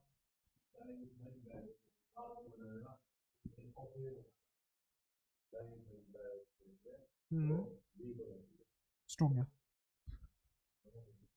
DMG स्ट्रॉन्ग फील्ड लिगेंड होता है। अच्छा इसकी कहानी मैं बताता हूँ कैसे शुरू हुई, सुनी लो। कहानी कैसे है, जैसे मान लो मेरे पास ये मेटल का ऑर्बिट है, ये लिगेंड का है, ठीक है। लिगेंड के पास और भी बहुत सारे ऑर्बिट होंगे, ऐसे भी होंगे, मेटल के पास भी होंगे, और भी बहुत सारे होंगे, मैं बना सिर्फ इतने रहा हूं समझाने के लिए, ठीक है। इसके पास लोन पेयर है, ये आदमी वेकेंट है, ओवरलैपिंग हो जाएगी, ओवरलैपिंग, इस ओवरलैपिंग से पैदा होगा सिग्मा बॉन्ड, इस ओवरलैपिंग से पैदा होगा सिग्मा बॉन्ड, क्लियर हुआ। ये सिग्मा बॉन्ड को रिपेल कर रहे हैं बाकी सारी दुनिया, sigma bond is repelled by बाकी सारी दुनिया, ठीक है। इसकी वैकेंसी तो फिल हो रही है, बट रिपल्शन भी तो आ रहा है, तभी तो फील्ड आया, क्रिस्टल फील्ड आया, और बात हुई स्प्लिट करने की, क्योंकि एनर्जी स्टेट बढ़ जाती है, एनर्जी स्टेट बढ़ जाती है किसकी, ईजी की, उसका रीजन भी बताया था लास्ट क्लास में क्यों बढ़ती है। अब इस लिगेंड को डिसाइड करना है कि स्ट्रॉन्ग है वीक, लिगेंड का नाम है एक्स, डिसाइड करना है स्ट्रॉन्ग है कि वीक है, मुझे नहीं पता कौन सा है। अगर ये लिगेंड इलेक्ट्रॉन देके, इसने दिए है ना इलेक्ट्रॉन, और सिग्मा बॉन्ड फॉर्म कर ले, बदले में इसके 2 इलेक्ट्रॉन खुद से शेयर करवा ले, तो अब बनेगी, क्योंकि 2 लोन पेयर शेयर हुए हैं ना, अब बनेगी पाई, क्या पीछे से बनी है, आगे से तो लोन पेयर था, ये कहां से बनी, पीछे से, तो इसको बोलते हैं पाई बैक बॉन्डिंग। और तुम्हें पता है पाई बॉन्ड स्ट्रॉन्ग होता है सिग्मा से।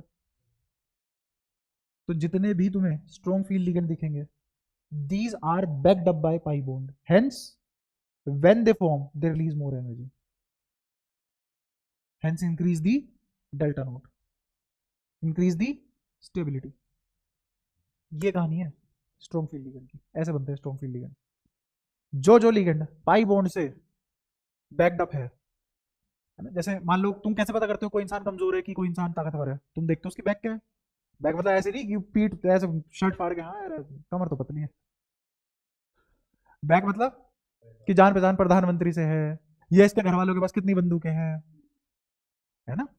ऐसे ही जब मैं strong field ligand, weak field ligand, कोई भी लिगेंड को अगर चेक करूंगा और उसके उसके मत्थे पे टैग लगाऊंगा कि स्ट्रॉन्ग है कि वीक है, तो मैं क्या देखूंगा कि उसके पास पाई बॉन्डिंग है कि नहीं। अगर उसके पास पाई बॉन्डिंग है तो स्ट्रॉन्ग, नहीं है तो वीक। देख लो ऊपर नीचे लिखेंगे तुम्हारे सामने, जिसकी पाई बॉन्डिंग जितनी ज्यादा खतरनाक वो उतना ही ज्यादा स्ट्रॉन्ग, इसका मतलब कार्बोनिल की बहुत ज्यादा स्ट्रॉन्ग होती होगी। कोई चार्ज नहीं, न्यूट्रल बैठा चुपचाप। किसके साथ बनाएगा स्ट्रॉन्ग पाई बॉन्डिंग, अरे खुद लिगेंड है वो। अपनी बिरादरी देख के एक्सेप्शन की ही नीयत खराब होती है, केमिस्ट्री में नहीं होता वो एक्सेप्शन। और नेचुरल ऑर्डर है, और क्या बताऊं। एक सेकंड समझ आ गया ना, एक सेकंड में ही, बस। नहीं आया, नहीं आया तो ठीक है, बायो बायो पढ़वाने के लिए अलग से बुलवाता हूं तुम्हारे लिए कोई। तो सिग्मा बॉन्डिंग इतनी मजबूत नहीं होती, जैसे सी एन ही ले लो, इसमें ट्रिपल बॉन्डिंग होती है ना, एक बढ़िया पाई बॉन्डिंग बनी हुई है, इसलिए स्ट्रॉन्गेस्ट देखो कहाँ है, कितनी स्ट्रॉन्ग है। ये खुद पाई बॉन्डिंग लेके चल रहा है अगला, और मेटल के साथ ज्यादा स्ट्रॉन्ग पाई बॉन्ड ये बनाएगा। क्लियर हुआ, ज्यादा कोई परेशानी।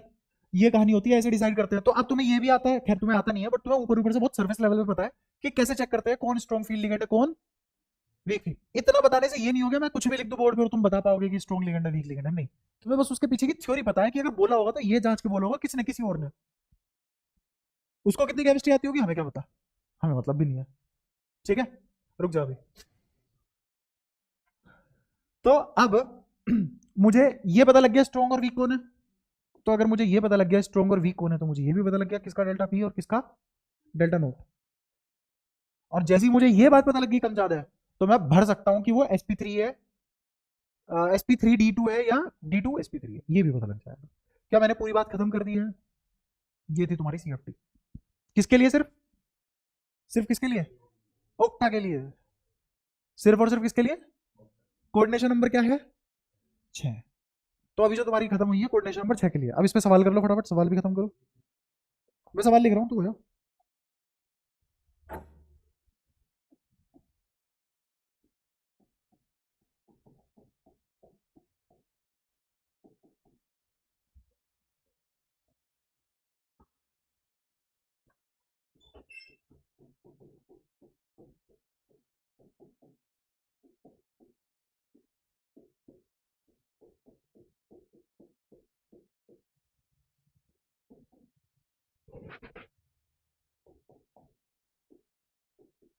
तूने कहता तो ये विचार करते ही नहीं है।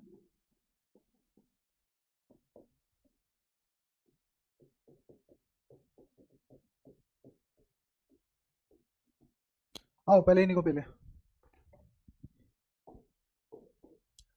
तुम्हें सब बताना है। मैं एप्लीकेशन ऑफ सीएफटी बता चुका हूँ, मैग्नेटिज्म एप्लीकेशन ऑफ सीएफटी बता चुका हूँ, मैग्नेटिज्म पता कर सकते हैं इससे हम।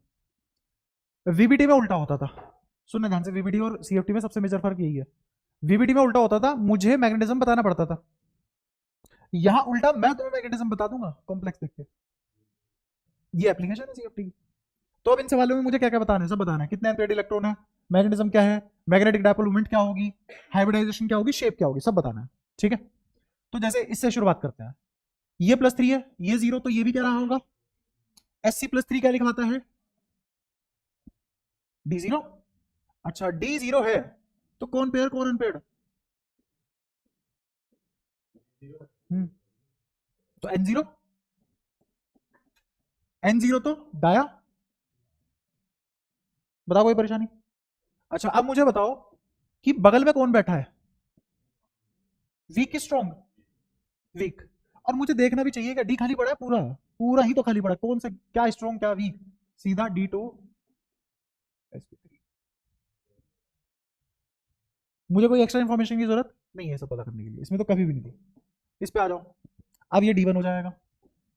अब N0 नहीं है तो ये पैरा हो जाएगा, और अगर मुझे म्यू निकालना हो तो एक ही पेयर अनपेयर्ड बचेगा, ये दिख रहा तुम्हें, एक अनपेयर्ड बचेगा, एक के लिए कोरस्पॉन्डिंग कितना हो जाता है 1.7 DM। फिर 12 कैसे जाएगा आगे, D2 sp3, चले आदमी पूरा खाली है। हम तो उस जगह से पले पड़े हैं ना जहाँ पे बस में सांस लेने की जगह नहीं है, और कंडक्टर और भाई साहब चढ़ो पूरी बस खाली है। तो ये देखो ना उसके लिए पूरा खाली है।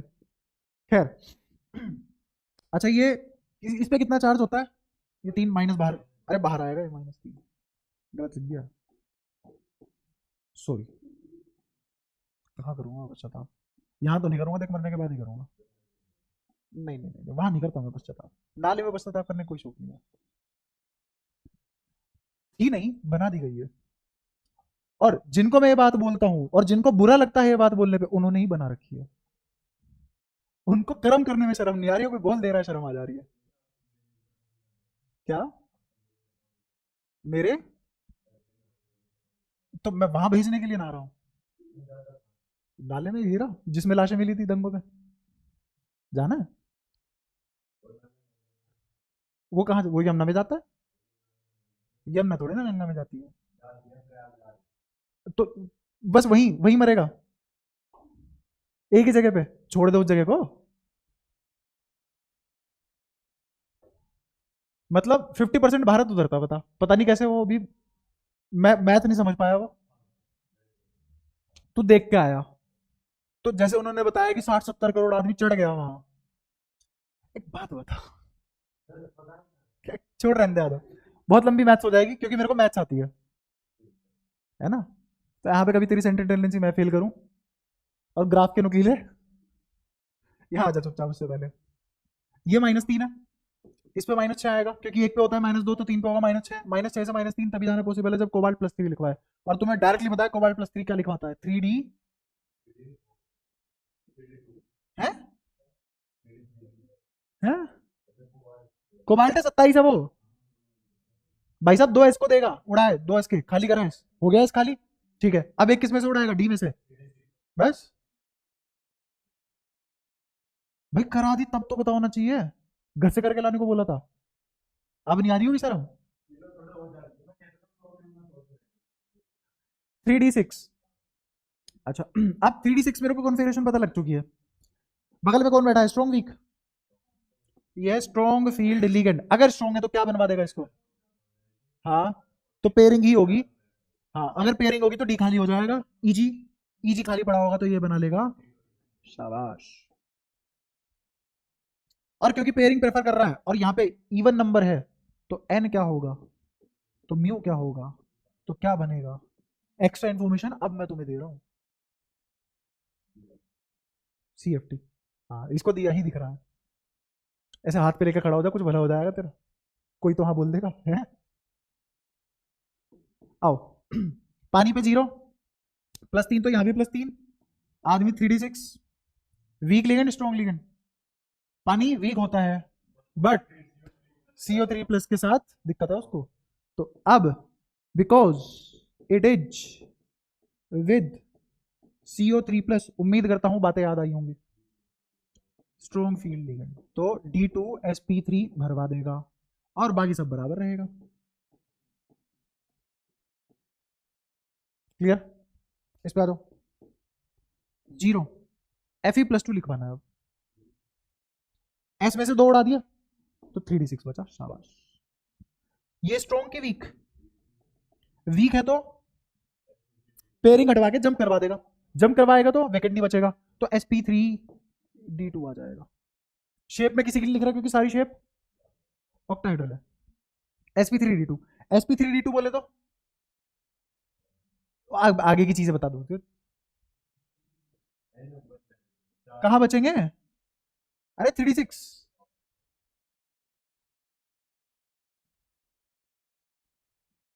हाँ में हाँ जब तक मिलाओगे सीख नहीं पाओगे। सुनो अब ध्यान से, ये जो 6 है पेयरिंग से नहीं आया है। 6 पता है कैसे करेंगे, पहले 5 ऐसे भरे गए, फिर एक भरा गया है, तो 4 बचेंगे।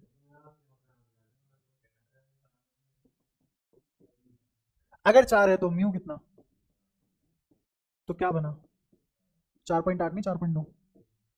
वैसे ही मैंने अप्रोक्सीमेशन वैल्यू लिखी हुई है वो, वरना इनके आगे एक और डिजिट आती है वो लिखवाई नहीं मैंने। पैरा ये डाया और ये पैरा लिख ही दिया था। क्लियर हुई है सारी बातें, पक्का। मुझे बताओ ये सारी इंफॉर्मेशन लिखने में, वो तो मैं तुम्हें सिखा के बता रहा हूँ, जिस दिन तुम्हें आ गया जैसे मुझे आता है वैसे आ गया, तो तुम सवाल देखने पे कितना टाइम लगाओगे ये सब आंसर करने के लिए, उतनी स्पीड होनी चाहिए। और वो स्पीड कब आती है, जब इलेक्ट्रॉनिक कॉन्फ़िगरेशन पढ़ते नहीं है। पढ़ने को तो रामचरितमानस पढ़ के आ जा, सवाल जल्दी नहीं हो पाएगा। ज्ञान तो उससे भी आएगा खैर, पर इधर नहीं चाहिए वो वाला।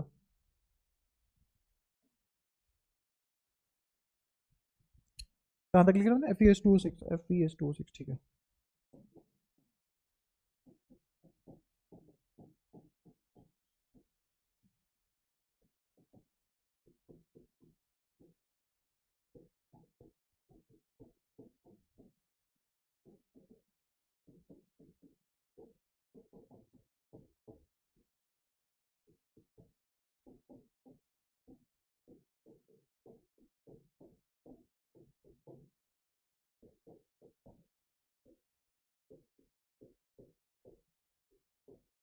करो।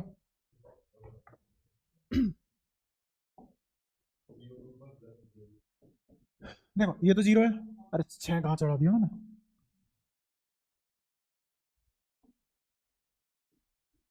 हाँ बोलो, इस पे तो 0, यहाँ +3, तो 3d6। अब तो याद है छुट्टी। हाँ स्ट्रॉन्ग फील्ड लिगेंड है, तो पेयरिंग करवा देगा, पेयरिंग करवा देगा तो n0, क्योंकि ये 6 है। 5 होता और पेयरिंग नहीं भी होती, अगर ऐसे नहीं, ऐसे समझो अगर 5 आता है यहाँ पे और मेरे पास पेयरिंग हो जाती एक, तब भी बचता, उसमें n बराबर 0 नहीं बोल पाऊंगा।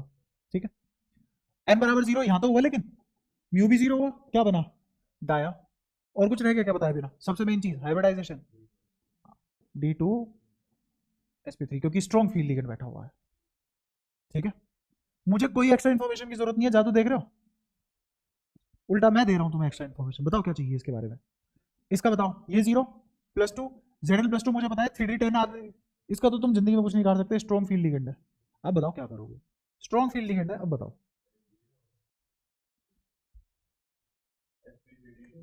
sp3, लेकिन स्ट्रॉन्ग फील्ड लिगेंड है।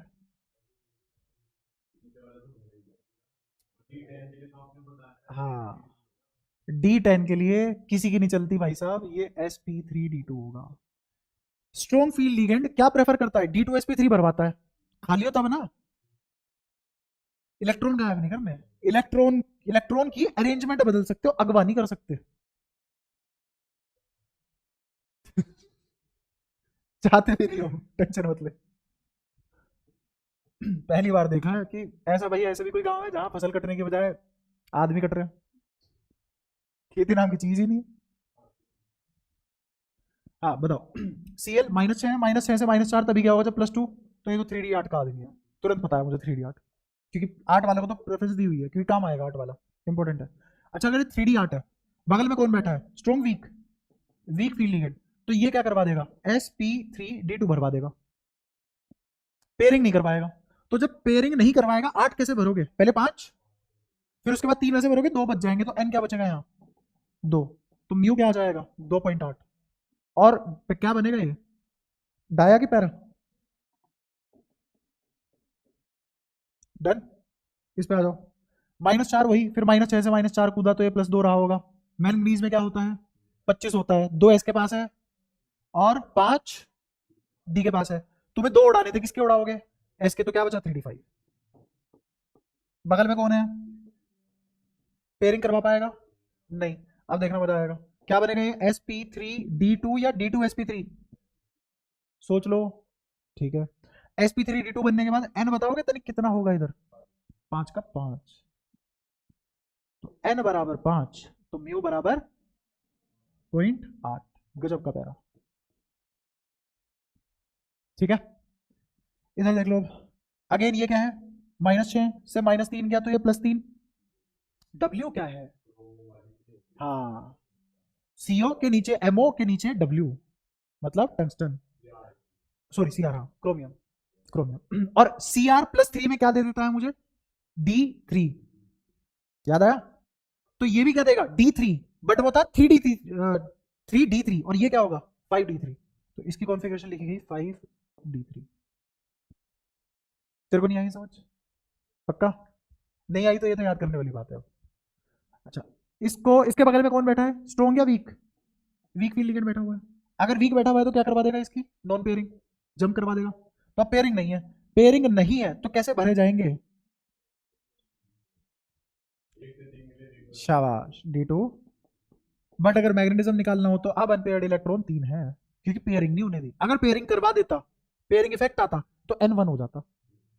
कर पाए वजन, तो N बराबर 3, आगे म्यू कितना 3.8 बना। ये N और म्यू मैंने तुम्हें जानबूझ के इसलिए लिखवाया ताकि तुम इससे यह पता कर पा रहे हो कौन अगर डाया है, कौन अगर पैरा है। अगर पैरा है तो कौन कितना ज्यादा पैरा है।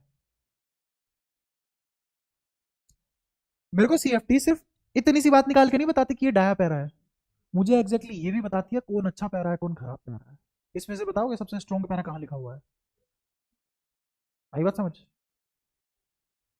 कुछ कुछ क्लियर हुआ। इसीलिए एप्लीकेशन ऑफ सीएफटी है जो मैंने तुम्हें मैग्नेटिज्म पढ़ाया, सीएफटी से आता है।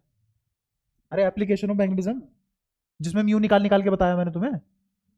तो म्यू से number of paired unpaired electron, और अनपेयर्ड इलेक्ट्रॉन से म्यू, इसको रिलेट भी कौन करके देता है, सीएफटी। सीएफटी की एप्लीकेशन है वो, ये जो म्यू निकाल पा रहे हो सीएफटी की एप्लीकेशन है। ये म्यू किससे निकाला, एन से, एन किससे निकाला, सीएफटी से, सीएफटी से निकला एन, एन से लिखना म्यू, म्यू से पता लगा कि डाया है कि पैरा है, पैरा है तो कितना स्ट्रॉन्ग है। तो ये सारी बातें पता तो सीएफटी से ही लग रही है, तो एप्लीकेशन सीएफटी की तो हुई।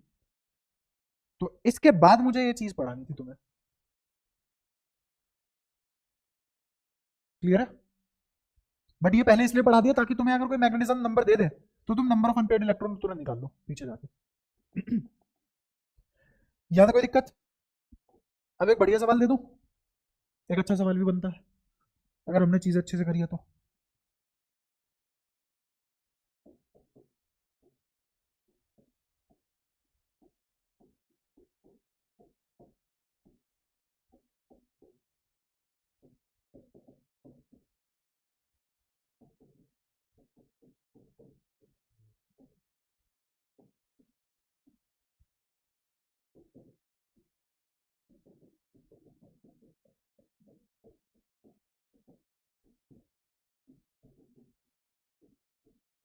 करो,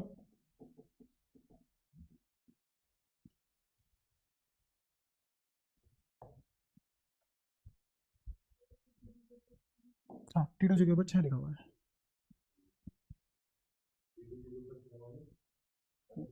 वो सब तुम्हें कैसे करना है, अब सवाल एनालिसिस करो, क्योंकि जब मैं समझाऊंगा तुम्हें तभी समझ आएगा, तो खुद की बुद्धि मार लोगे।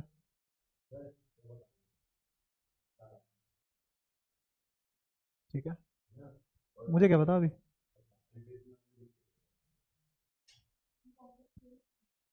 आया ना वो कॉम्प्लेक्स, हाँ।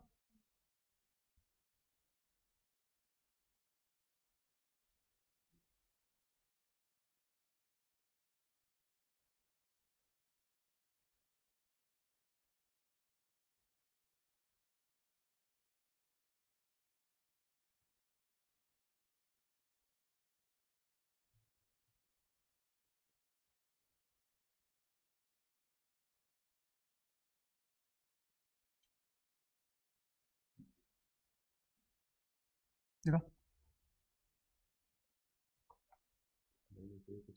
हम्म, हम्म, किसका -1 लिया तूने, क्यों, हाँ O2 में बहुत सारी वेरिएशन होती है, हाँ ये O2 है, इसके ऊपर माइनस भी लगा सकता हूँ, हाँ।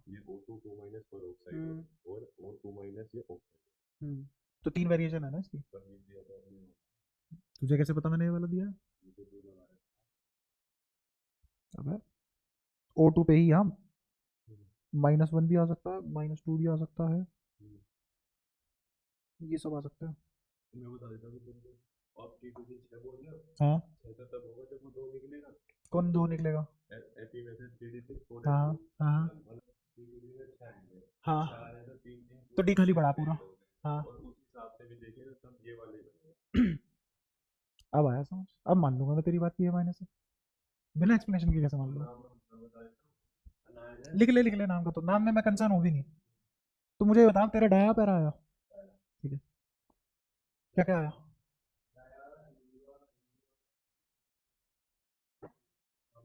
ठीक है, तेरा नींद खुली पक्का? D2 SP3, अरे ये बता ना डाया पैरा, डाया तीनों का डाया आ गया, इसे कंफर्म कर ले, अंदर कंफ्यूज है अभी। हाँ कर ले, कंफर्म कर ले।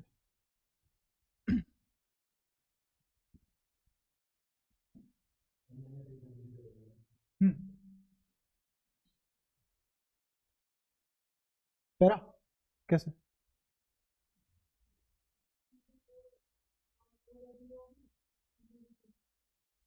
किसकी कॉन्फ़िगरेशन? Fe की कॉन्फ़िगरेशन क्या होगी? हाँ 3D4 4s0, 4 इलेक्ट्रॉन उड़ा दिए इसके, पहले 2 इससे गायब कर दिए, फिर 2 डी से गायब कर दिए। ये कॉन्फ़िगरेशन किसके लिए लिखी जाती है? इसके लिए लिखी जाएगी ना। तो तेरा Fe+4 आया, ठीक है, उसके बाद 3D4 4s0। अब आगे बता, ये वीक है तो ऐसे गिन लेना, 3 और 4, 4 स्ट्रॉन्ग है। अब इसमें स्ट्रॉन्ग वीक से करना ही नहीं है खेल। अगर सिर्फ स्ट्रॉन्ग वीक से तुम्हारे सवाल बन जाते, मैं पिछली क्लास में 2 घंटे खराब नहीं करता CFT के ऊपर। CFT देखो, T2G में 6 भरे हुए हैं, EG में 0 है, सीधी सी बात है। ये तभी पॉसिबल है जब पेयरिंग हुई होगी।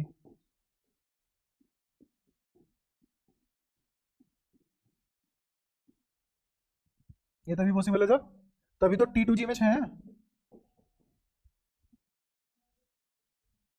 हाँ और क्या होता है? अच्छा एक बात बता, इसका क्या मतलब होता है? अरे तो इसका क्या मतलब होगा? बहुत दीदा है। इसका मतलब डेल्टा ज्यादा होगा यहाँ पेयरिंग से, तभी पेयरिंग हो पाई है। अच्छा ये 6 आने का मतलब है, ये 6 आने का मतलब है कि मेरा Fe 3D6 रहा होगा, यही तो मतलब है। निकलेगा नहीं ना वैसे, इसमें बहुत सारे लिगेंड एक साथ आ गए, कौन स्ट्रॉन्ग कौन वीक में क्यों जाऊंगा उधर, वो भी सब बताऊंगा, वो सब बताऊंगा मैं। पहले ये तो सीख ले जो सिखा रहा हूँ, है ना। तेरे आधे डाउट अपने आप इसलिए खत्म हो जाएंगे ताकि तू एक बार वो, जब मैं जो समझाता हूँ वो समझ ले, और फिर बाद में तेरे अपने आप बहुत सारे डाउट क्लियर हो जाएंगे। एक बार ट्राई करके देखिए चीज भी। तो 3D6, 3D6 का मतलब ये है कि 4s में 0 लिखवाया गया होगा, और 4s में तो 0 तब लिखवाया जाता है जब ये 2 प्लस रहा होगा, क्योंकि वरना तो आयरन की 0 में 3D6 4s2 होती है इलेक्ट्रॉनिक कॉन्फ़िगरेशन, ठीक है। इसीलिए बोल रहे थे पता होनी चाहिए। अगर इलेक्ट्रॉनिक कॉन्फ़िगरेशन आयरन की +2 है और ऑक्सीडेशन स्टेट आ गई है +2, क्लोरीन की -1 होती है पता है मुझे, CN की -1 होती है ये पता है। अब ये O2 की वेरिएशन है, O2 यहाँ पे O2 2- भी हो सकता है, O2 -1 भी हो सकता है, O2 न्यूट्रल भी हो सकता है, O2 प्लस भी हो सकता है। हाँ ठीक है, तो ये सारी वेरिएशन हो सकती है, इसमें से कौन से वाली चुनी जाएगी वो देखते हैं। तो बाहर क्या आना चाहिए? -4। अब देखते हैं, -1 कितना हो गया? ये -4 होगा, -4 -1 कितना हो गया? -5 + 2 -3, अरे प्लस का कहां से, ये टोटल कितना हो गया? -3 से कोई चीज -4 गई है तो -1 करके ही तो आई होगी, तो इसका मतलब इसकी ऑक्सीडेशन स्टेट -1 रही होगी, इसकी ऑक्सीडेशन स्टेट -1 रही होगी। अब सुनना ध्यान से एक और बात, O2 -1, मैंने तुम्हें फिजिक्स में पढ़ाया था ऐसे आदमी पैरा होते हैं, और अगर टेम्परेचर कम कर दो लिक्विड स्टेट में चले जाओ स्ट्रॉन्ग पैरा होते हैं, याद आया कुछ कुछ? तो O2-1 पैरा आदमी, तो साफ साफ दिख रहा है क्यों पैरा है। वहीं पे ही O2 पैरा नहीं होता, ये डाया है, पेयरिंग है। क्या है? पेयरिंग। यहां पेयरिंग दिख रही है नहीं, यहां n क्या है 1, तो म्यू कितना आएगा, बेशक वीक हो या वीकेस्ट हो, है तो पैरा। तो ये पूरा कंपाउंड या पूरा कॉम्प्लेक्स क्या बना लेगा, पैरा। आंसर पैरा है। लीगेंड स्ट्रॉन्ग वीक से काम नहीं चलता, ठीक है। नहीं, भाड़ में जाए फिजिक्स। अनपेयर्ड इलेक्ट्रॉन कितने, तो म्यू कितना, डाय बोल दूं क्या, तो पैरा है तो पूरा कॉम्प्लेक्स क्या बना। हाँ देख ले, देख ले। हम -1 है, वो -1 कैसे आया, उसके आयनिक फॉर्मेशन की वजह से आया। जैसे एक होता है ना कि ये इसमें किस में एग्जिस्ट कर रहा है, आयनिक फॉर्मेशन में एग्जिस्ट कर रहा है, यही तो मतलब है इसका। लेकिन अगर ये किसी के साथ या फिर इसका दुगना ले लिया मैंने, इसका तिगना ले लिया, अब क्या बना देगा ये। अच्छा, तो Cl-4 है, पेयरिंग नहीं आई। अच्छा, NH3 4 है ही न्यूट्रल। मेरे को बता अनपेयर्ड मिल रहा है क्या मुझे इन दोनों में से, 4 ले रहा हूं मैं, चल 6 ले ले, पेयरिंग नहीं होगी। किसके लिए खेल रहे हो हम, 6 4, अभी तो स्पेसिफिकली 6 पे ही है, 4 पे पहुंचे भी नहीं।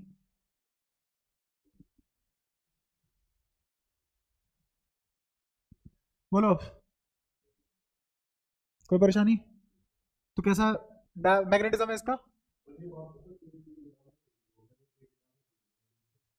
तो जो एनसीईआरटी में लिखा हुआ है कब पढ़ा दिया वो, उससे तो फालतू पढ़ रहे हो हम। देखो एक बात है, जिस एग्जाम की तुम तैयारी कर रहे हो उससे आसपास फालतू पढ़ के चलो। अगर तुम्हारा सिलेबस ये बक्सा है तो तैयारी इतनी करके चलो। तुम्हारे यूनिवर्सल सेट का सबसेट होना चाहिए तुम्हारा सिलेबस, तब जाके 100 नंबर आते हैं।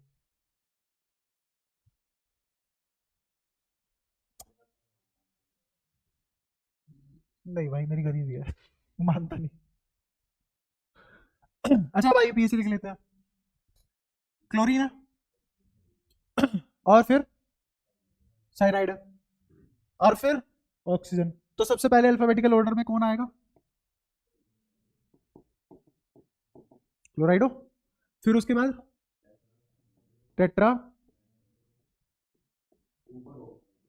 साइनाइडो में कौन सा, जो सी से अटैच्ड है, इनसे नहीं। फिर सुपर ऑक्साइडो, फेरेट, फेरेट। फिर उसके बाद, बैठिए बैठिए सर, फिर उसके बाद बस हो गया, फेरेट 2, डन, खत्म। हाँ, ये लिखना मत भूलना क्योंकि ये पूरा सोल्ट नहीं है, ये सोल्ट का आयनिक कॉम्प्लेक्स है बस। क्लियर, बताओ यहां कोई परेशानी। ये कौन सा सवाल था अपना, 18। यहां तक सारी बातें क्लियर है तुम्हें, 6 तक की। तो जब तक मेरा ऑक्सीडेशन ऑक्सीडेशन कह रहा हूँ, कोऑर्डिनेशन नंबर या कॉम्प्लेक्स नंबर जो भी तुम इसको बोलना चाहो, अगर जब तक ये 6 है तब तक सारी बातें अपने को आती हैं। अब एक्स्ट्रा इन्फॉर्मेशन हम तुम्हें दे सकते हैं, ठीक है। अच्छा फटाफट एक और के लिए पढ़ लो, CN बराबर 4 के लिए और पढ़ लो, CFT खत्म हो जाएगी पूरी सुगड़े में। तो कोऑर्डिनेशन नंबर 4 के लिए क्या क्या हो सकता है मेरे पास, 2 ऑप्शन है, एक sp3 और एक dsp2। मतलब d पहले भरा जाएगा, p का एक नहीं भरेंगे। इसमें शेप टेट्राहेड्रल और इसमें शेप स्क्वायर प्लेनर, याद रहेगी, ठीक है। अब इसमें उसमें फर्क क्या है, ये इतना बड़ा नहीं है, छोटा सा ही है, फटाफट हो जाएगा 2-5 मिनट में। अगर मैं ऑक्टा वर्सेस टेट्रा करूं तो शेप देखना, ऑक्टा की शेप ये होती है, देखिए ऑक्टा की शेप, ठीक है। ये ऑक्टा कॉम्प्लेक्स हुआ। ऐसे ही टेट्रा कॉम्प्लेक्स क्या होगा, बोलो, ऐसी शेप होती है, नहीं ऐसी शेप होती है, नीचे ट्रायंगल बनता है, ये शेप देखी, यहां मेटल होगा, इसमें यहां मेटल होगा, ऐसा नहीं, गलत, मेटल कहीं भी हो सकता है।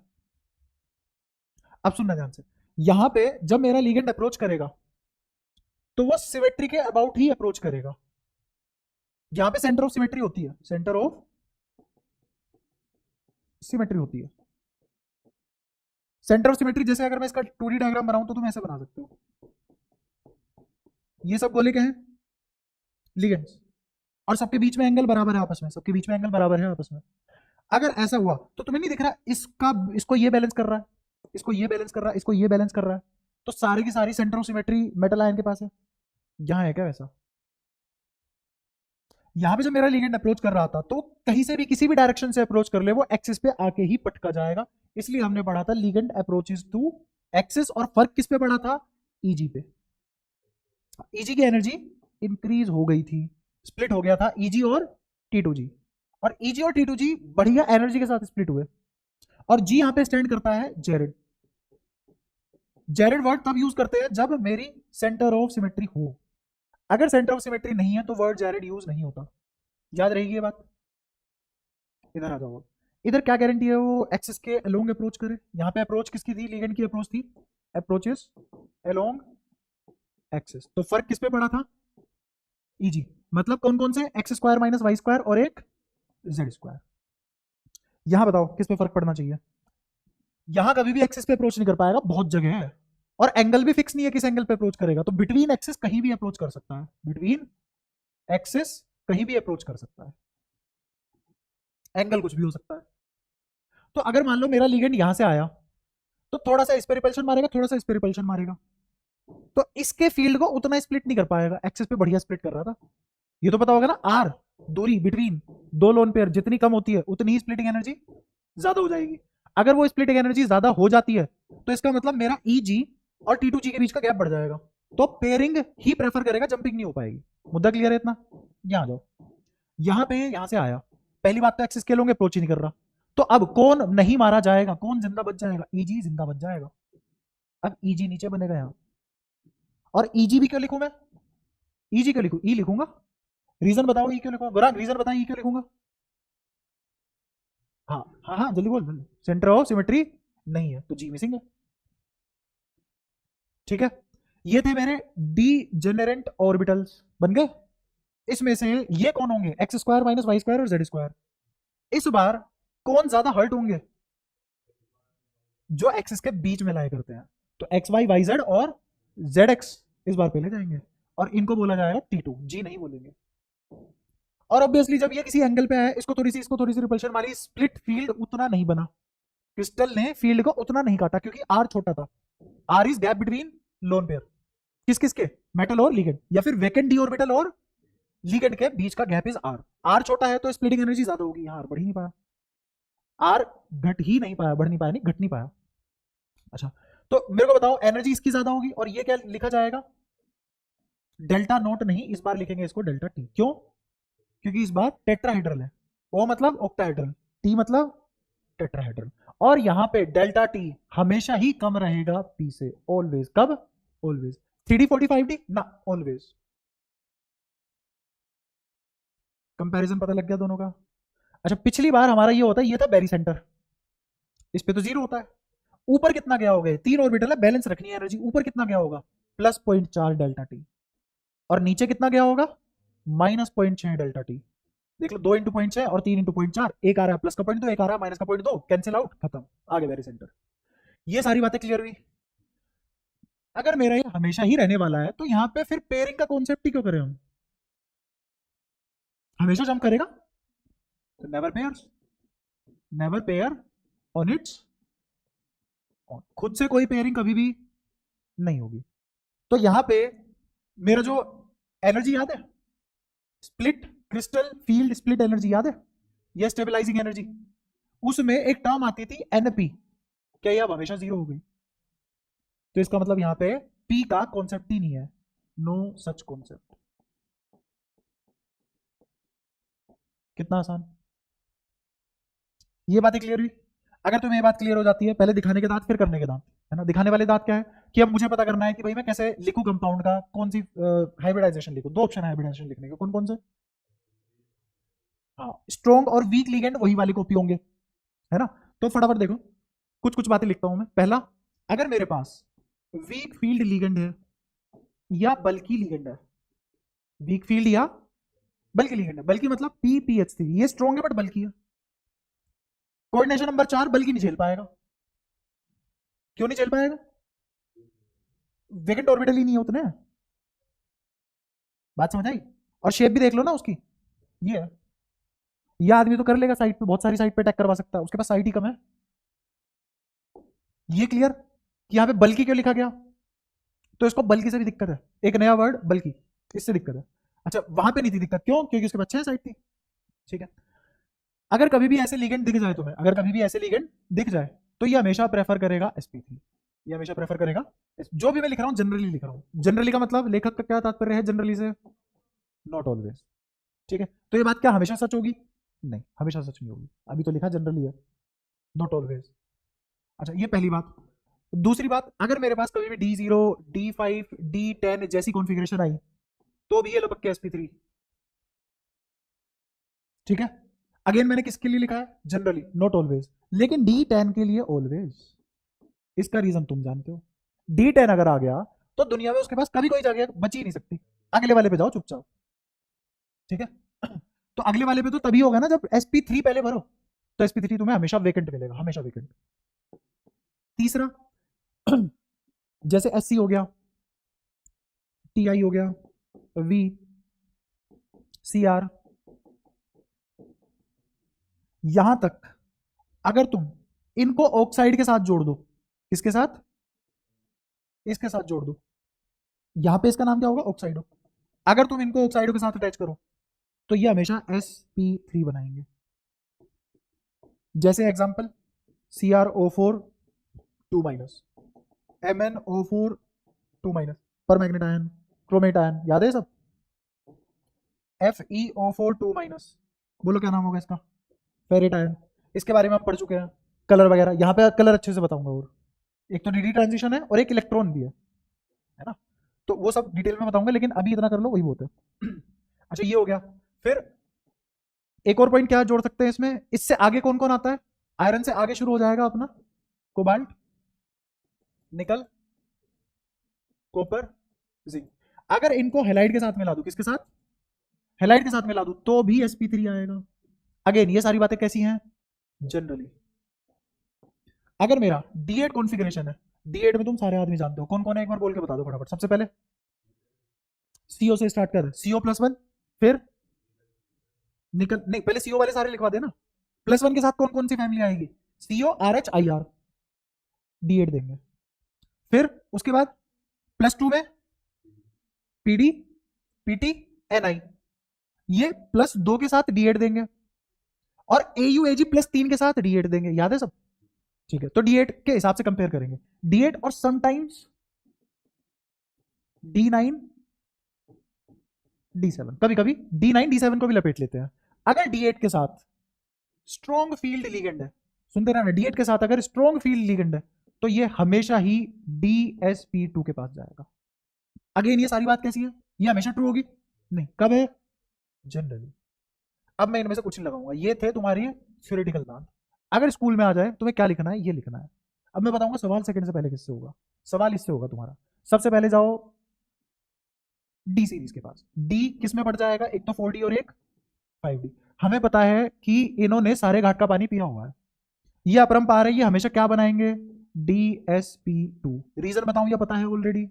पता है, हाँ। फिर इसमें 3D आ गया। अब 3D में तुम देखो कि वीक है कि स्ट्रॉन्ग है, और ये सब किसके लिए हो रहा है? D8 के लिए। सब किसके लिए हो रहा है? D8 के लिए। 3D में तुम जानते हो कि एक तो मैं स्ट्रॉन्ग फील्ड लिगेंड से और एक वीक फील्ड लिगेंड से दोनों से अटैच कर सकता हूं। अगर ये स्ट्रॉन्ग फील्ड लिगेंड से अटैच हुआ तो DsP2, और अगर वीक फील्ड लिगेंड से अटैच हुआ तो sp3। इसके अलावा मुझे जिंदगी में कुछ नहीं देखना। बात क्लियर हुई? यहां तक कोई परेशानी? तो ये सिमेट्री हमेशा क्या होगी? ज्योमेट्री का नाम क्या होगा? Square planar. इसका नाम हमेशा क्या होगा? Square planar. इसका नाम हमेशा क्या होगा? टेट्राहेड्रल। तो खुद देखो, मैंने 4 तक तुम्हें सारे के सारे रूल कहां से कहां तक लिखवाए, सब किसके लिए है? टेट्राहेड्रल के लिए। और ये किसके लिए है? स्क्वायर प्लेनर के लिए। लेकिन ये जो 5 पॉइंट है भाड़ में गए, मैं किससे काम करूंगा? मेंस तक मुझे ऐसा कोई सवाल नहीं मिला जो इसको लगा के ना आता हो। ये लगाओ, तुरंत आ जाएगा आंसर। ठीक है।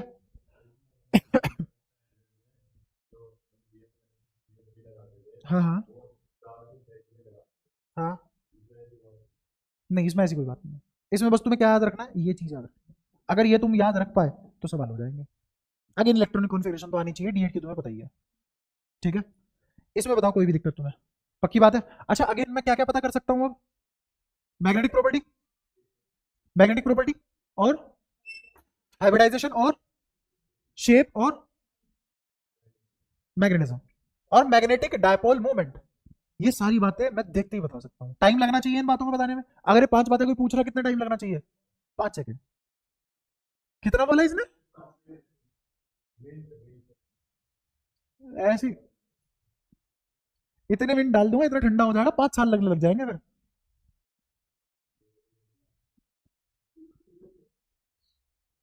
आओ सवाल देखो फटाफट, इसके बाद तुम्हारी रखी मोज लेना फिर। मैं कैंसिल करवा दो टेस्ट।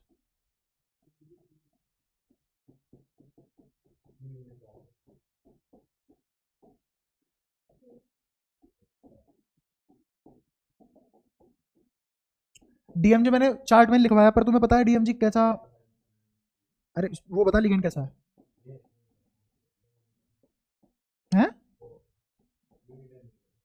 अरे भाई स्ट्रॉन्ग है कि वीक है चाचा?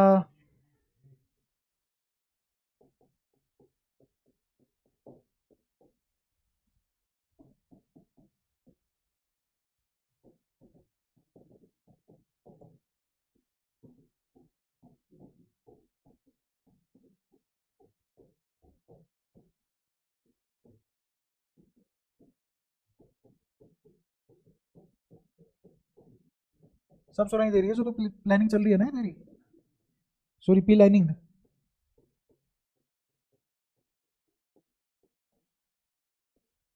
रुक जा निकालूंगा मुंह को, तेरे रुक जा, सिर्फ मुंह की धरूंगा आज। एक गरीब आदमी टाइम खराब करके क्लास ले रहा है, तुम्हारी प्लानिंग चल रही है।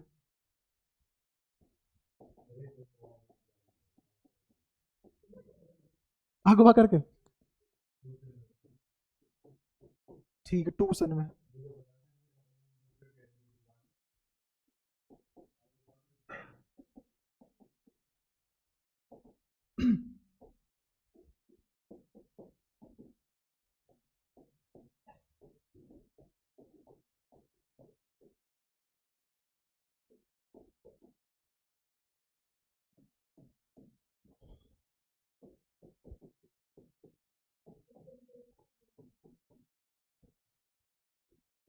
सांस अभी लेनी है, अगले जन्म में भी ले लेगी। हाँ।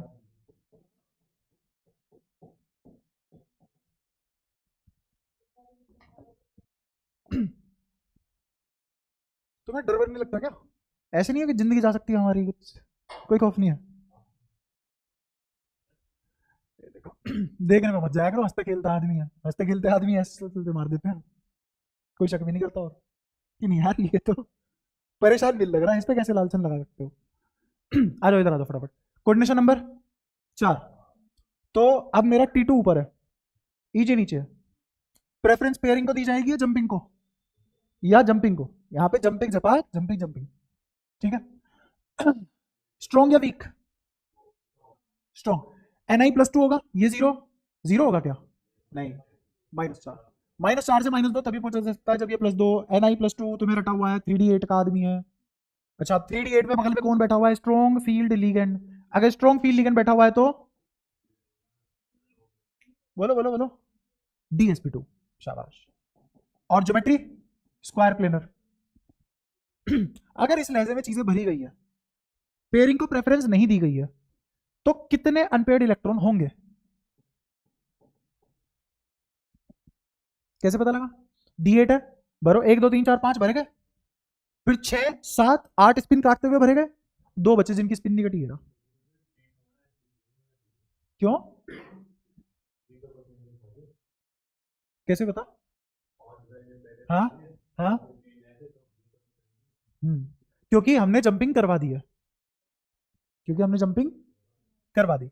जब हमने जंपिंग करवा दी है तो 8 कैसे भरे जाएंगे? अब इसको भर के देखो, इस सिर्फ एक का डायग्राम बना के दिखाऊंगा और किसी का नहीं। ठीक है, आंसर इसका DsP2 ही है, उसकी टेंशन मत लो। ठीक है, इससे आगे जो मैं कर रहा था उसमें मुझे चेक करना था और इसने बिल्कुल सही जवाब दिया। आओ, 3 ये है और 2 ये है, पहले इनमें भरेंगे। तो इनमें कैसे भरेंगे हम? ऐसे। और मुझे पता है स्ट्रॉन्ग फील्ड लिगेंड क्या देता है, DsP2। वो तो तभी दे पाएगा ना जब तुम इसको ऐसे भरवाओगे, तभी तो DsP2 आ पाएगा। तो इसका मतलब यहाँ पे असलियत में n बराबर 0 है, म्यू बराबर 0 है भैया, टाई है। क्लियर? ओक्टा से बस टेट्रा में यही फर्क आ जाता है कि ओक्टा में मुझे एग्जैक्टली पता होता है पेयरिंग हुई कि नहीं हुई। यहां पे पेयरिंग मुझे कौन बता रहा है, स्ट्रॉन्ग फील्ड लिगेंड। क्लियर हुआ? हाँ, वो अपने आप करवाएगा। कैसे, क्यों, वो हमने ओक्टा में पढ़ा हुआ है। ठीक है, अच्छा यहां बताओ NiEN2, क्योंकि यहां पे हमेशा ही पेयरिंग की एनर्जी हमेशा ही ज्यादा होती है किससे, स्प्लिटिंग एनर्जी से। और स्प्लिटिंग एनर्जी क्या करती है, रोकती है जंप करने से। तो स्प्लिटिंग एनर्जी जंप करने से रोक नहीं पाएगी। इलेक्ट्रॉन के लिए जंप करना इजी होगा अनटिल अनलेस स्ट्रॉन्ग लिगेंड ना बैठ जाए, वो भी किसके बगल में, 3D है। अब समझ में आई सारी बातें? चलो अब स्पीड बढ़ा ले, हो गया रिवाइज सारे कॉन्सेप्ट एक ही सवाल से। ठीक है, आ जाओ फटाफट। EN पे 0 +2 3D8 का आदमी, स्ट्रॉन्ग लिगेंड, सारी बातें सही में क्या। DMG -1 होता है, टोटल -2 आया, न्यूट्रल है, -2 से +2 तभी तो आएगा जब निकल +2 हो।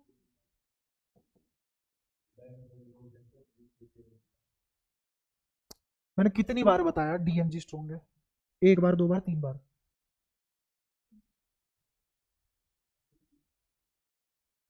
क्या चाहता है, हाँ ये 0 से +2 तभी क्या होगा जब ये +2 में हो। मुझे बताए निपड़पट, NIPTPD जो भी तुम्हारा हो उसमें ये 3D8 की बजाय क्या दे देगा, 5D8। और क्योंकि 5 आ चुका है, आंख बंद करके कौन है ये, शाबाश। अब नहीं देखना मुझे स्ट्रॉन्ग है कि वीक, अगर यहाँ वीक भी होता तो भी क्या आता। हाँ, अब लिगेंड के हाथ नहीं है बात, अब किसके हाथ है सारी बात, 4D है कि 5D है। ये सारी कहानी 3D में करते हैं, 4D 5D में नहीं करते। तो जैसी 5D का आदमी देखा भाई साहब, जयराम जी की DSP, तो शेप क्या होगी, स्क्वायर प्लेनर, स्क्वायर प्लेनर। और क्या क्या पता कर सकते हैं हम, अगर DsP2 है तो एक इसका D खाली बचा हुआ है, वो तभी पॉसिबल है 8 इलेक्ट्रॉन भरना एक खाली रख के, जब पेयरिंग पूरी हो चुकी हो। तो n बराबर 0, म्यू बराबर 0, तो डाया। इधर आ जाओ, क्लोरीन -4 से -2 तभी क्या होगा जब ये +2 रहा हो। अगर ये +2 रहा है तो बात तो सारी वही रही है, बगल में लेकिन वीक बैठ गया आज। अरे कौन भाई साहब, कौन वीक कौन स्ट्रॉन्ग, इसके लिए सब स्ट्रॉन्ग होता है। किसके लिए, 45D के लिए सब स्ट्रॉन्ग है, सेम है सब। आ रही है समझ, देखने को ज्यादा सवाल है, मुन्ने मुन्ने सवाल है, कुछ भी नहीं है इनमें। इस पे आ जाओ, ये -4 है, यहां से यहां गया होगा +3, अगेन 3D8 का आदमी, या 4D8 या 5D8 बोलो, 4 सोच लो। ठीक है, और 4 दिखते ही मैं क्या बोल दूंगा, जनाब आप तो SP या DSP है जनाब, DsP2 हो गए 4। तो शेप कौन सी, स्क्वायर प्लेनर। n बता दो, अगर DsP है तो n 0 डाया, और मैग्नेटिक मोमेंट 0, खत्म है सारी बातें। अच्छा ये बताओ, PPS3 न्यूट्रल होता है, चार्ज चार्ज होता है इस पे कोई, कौन सा, मैंने तो नहीं लिखवाया आज तक कोई चार्ज PPS पे। तो ये भी न्यूट्रल है बाहर। क्लोरीन पे -1 होता है, कोई चीज -1 से 0 तब गई होगी जब ये +1 रहा होगा। अगेन मुझे पता है CO RH IR +1 में 3D8, घूंगे बहरे दोनों हो क्या, CO RH IR +1 में D8 के आदमी बनते हैं। अच्छा सॉरी 3D8, 3 गलत था। तो CO किसके पास जाएगा, 3D8 के पास, RH किसके पास जाएगा, 4D8, IR 5D8। तो ये किसका आदमी बना, 4D8, 4 आ गया। तो खेल खत्म। चाहिए कुछ, इसको विल्किंसन कैटलिस्ट भी बोलते हैं, बहुत फेमस है, याद हो तो। एडवांस वगैरह पढ़ोगे तो उसमें काम में लेते हैं बढ़िया करके, विल्किंसन कैटलिस्ट नाम है। अच्छा ये 0 से +2 तो तभी क्या होगा जब कॉपर +2 में हो। कॉपर +2 में ध्यान से सुनना, कॉपर क्या होता है, 4s1 3d10, एक गया किससे भेजेगा, S से। तो CO+1 की 3d10, CO+2 की 3d 9। अब ये 3D 9 है, अब डायग्राम बनाना पड़ेगा, 3D 9 डायग्राम बनाना पड़ेगा। तो डायग्राम ऐसे बनेगा, 1 2 3 4, ये डी तैयार हो गया, ठीक है। इसमें कितने भरने हैं? 9। 1 2 3 4 5 6 7 8 9। मैं कैसे भी भर लूं, भरा तो यही जाएगा, चाहे मैं बिना पेयरिंग के भरूं चाहे पेयरिंग के साथ भरूं, यही पॉसिबल कॉन्फ़िगरेशन है। इसके आगे कौन बैठा है? एस पी, और फिर एक आगे डी शुरू हो जाएगा। अब सुनने ध्यान से, इसके बगल में कौन बैठा है? आदमी 3D का है, तो इस पे तो फर्क पड़ेगा स्ट्रॉन्ग है कि वीक है। बगल में बैठा है स्ट्रॉन्ग फील्ड लिगेंड, ये प्रेफर करेगा क्या? DsP2। क्या प्रेफर करेगा? ये पता क्या करेगा? इस इलेक्ट्रॉन को उठा के यहां फेंक देगा, यहां। अब मेरे पास क्या क्या खाली है? एक डी का आदमी खाली है, एक एस का आदमी खाली है, और 2 पी के खाली है। तो क्या बना? याद रखना इंपॉर्टेंट है। ये समझ आया कैसे किया मैंने? पक्की बात, ठीक है। अगर यहां 3D10 होता तो sp3 है, आंख बंद करके। हाँ लिखवाया हुआ है ना, D10 always sp3, always tetrahedral बनेगा वो। स्ट्रॉन्ग हो कुछ भी हो, पेयर गायब नहीं कर सकते, पेयर गायब नहीं कर सकते। अच्छा अब अगले वाला देखो, ये 2 माइनस है, तो यहाँ क्या आ जाएगा? Cn के पास -4 होता है, कोई भी चीज -4 से -2 तब जा सकती है जब वो +2 चल रही हो।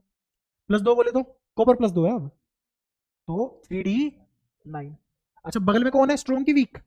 अच्छा अगर यहाँ पे वीक फील्ड लिगेंड होता तो? हाँ, तो sp, सवाल में एक नहीं बहुत सारे करा रहा हूं, मेरा इनका डिस्कशन करने का पर्पज है, कराने का नहीं। तो अगर यहाँ पे मान लो मैं Cl रख देता तो क्या आ जाती कॉन्फ़िगरेशन? sp3 आ जाती। अभी क्या बनेगी?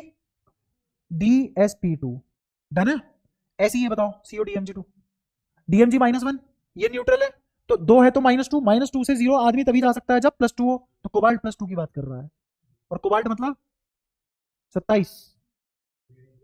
2 उससे गायब हो गए, है ना? 2 किससे गायब? एस से गायब हो गए, तो क्या बचा? 3D7 बचा। अगेन कान खड़े हो जाने चाहिए, 3D8 नहीं है 3D7 है। बगल में जाओ, कौन बैठा है? Strong field ligand.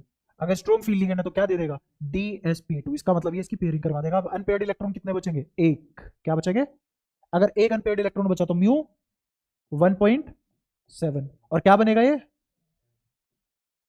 बाकी आगे पैराडाइज है, ये कर लेना होमवर्क। अब तो तुम्हारी गाड़ी चल पड़ी ना, ये होमवर्क कर लेना, ठीक है। आगे मजा इसमें, ये तुम्हारी क्रिस्टल फील्ड थ्योरी खत्म। इसकी एक कलर एप्लीकेशन है, वो कलर एप्लीकेशन में ज्यादा टाइम लगेगा, थोड़े बहुत टाइम में करवा दूंगा। फिर तुम्हारा बचेगा आइसोमेरिज्म। आइसोमेरिज्म भी तमीज में कर लेंगे जब इतना सब कुछ तमीज में करा है, ठीक है। डन, जियो जिंदगी।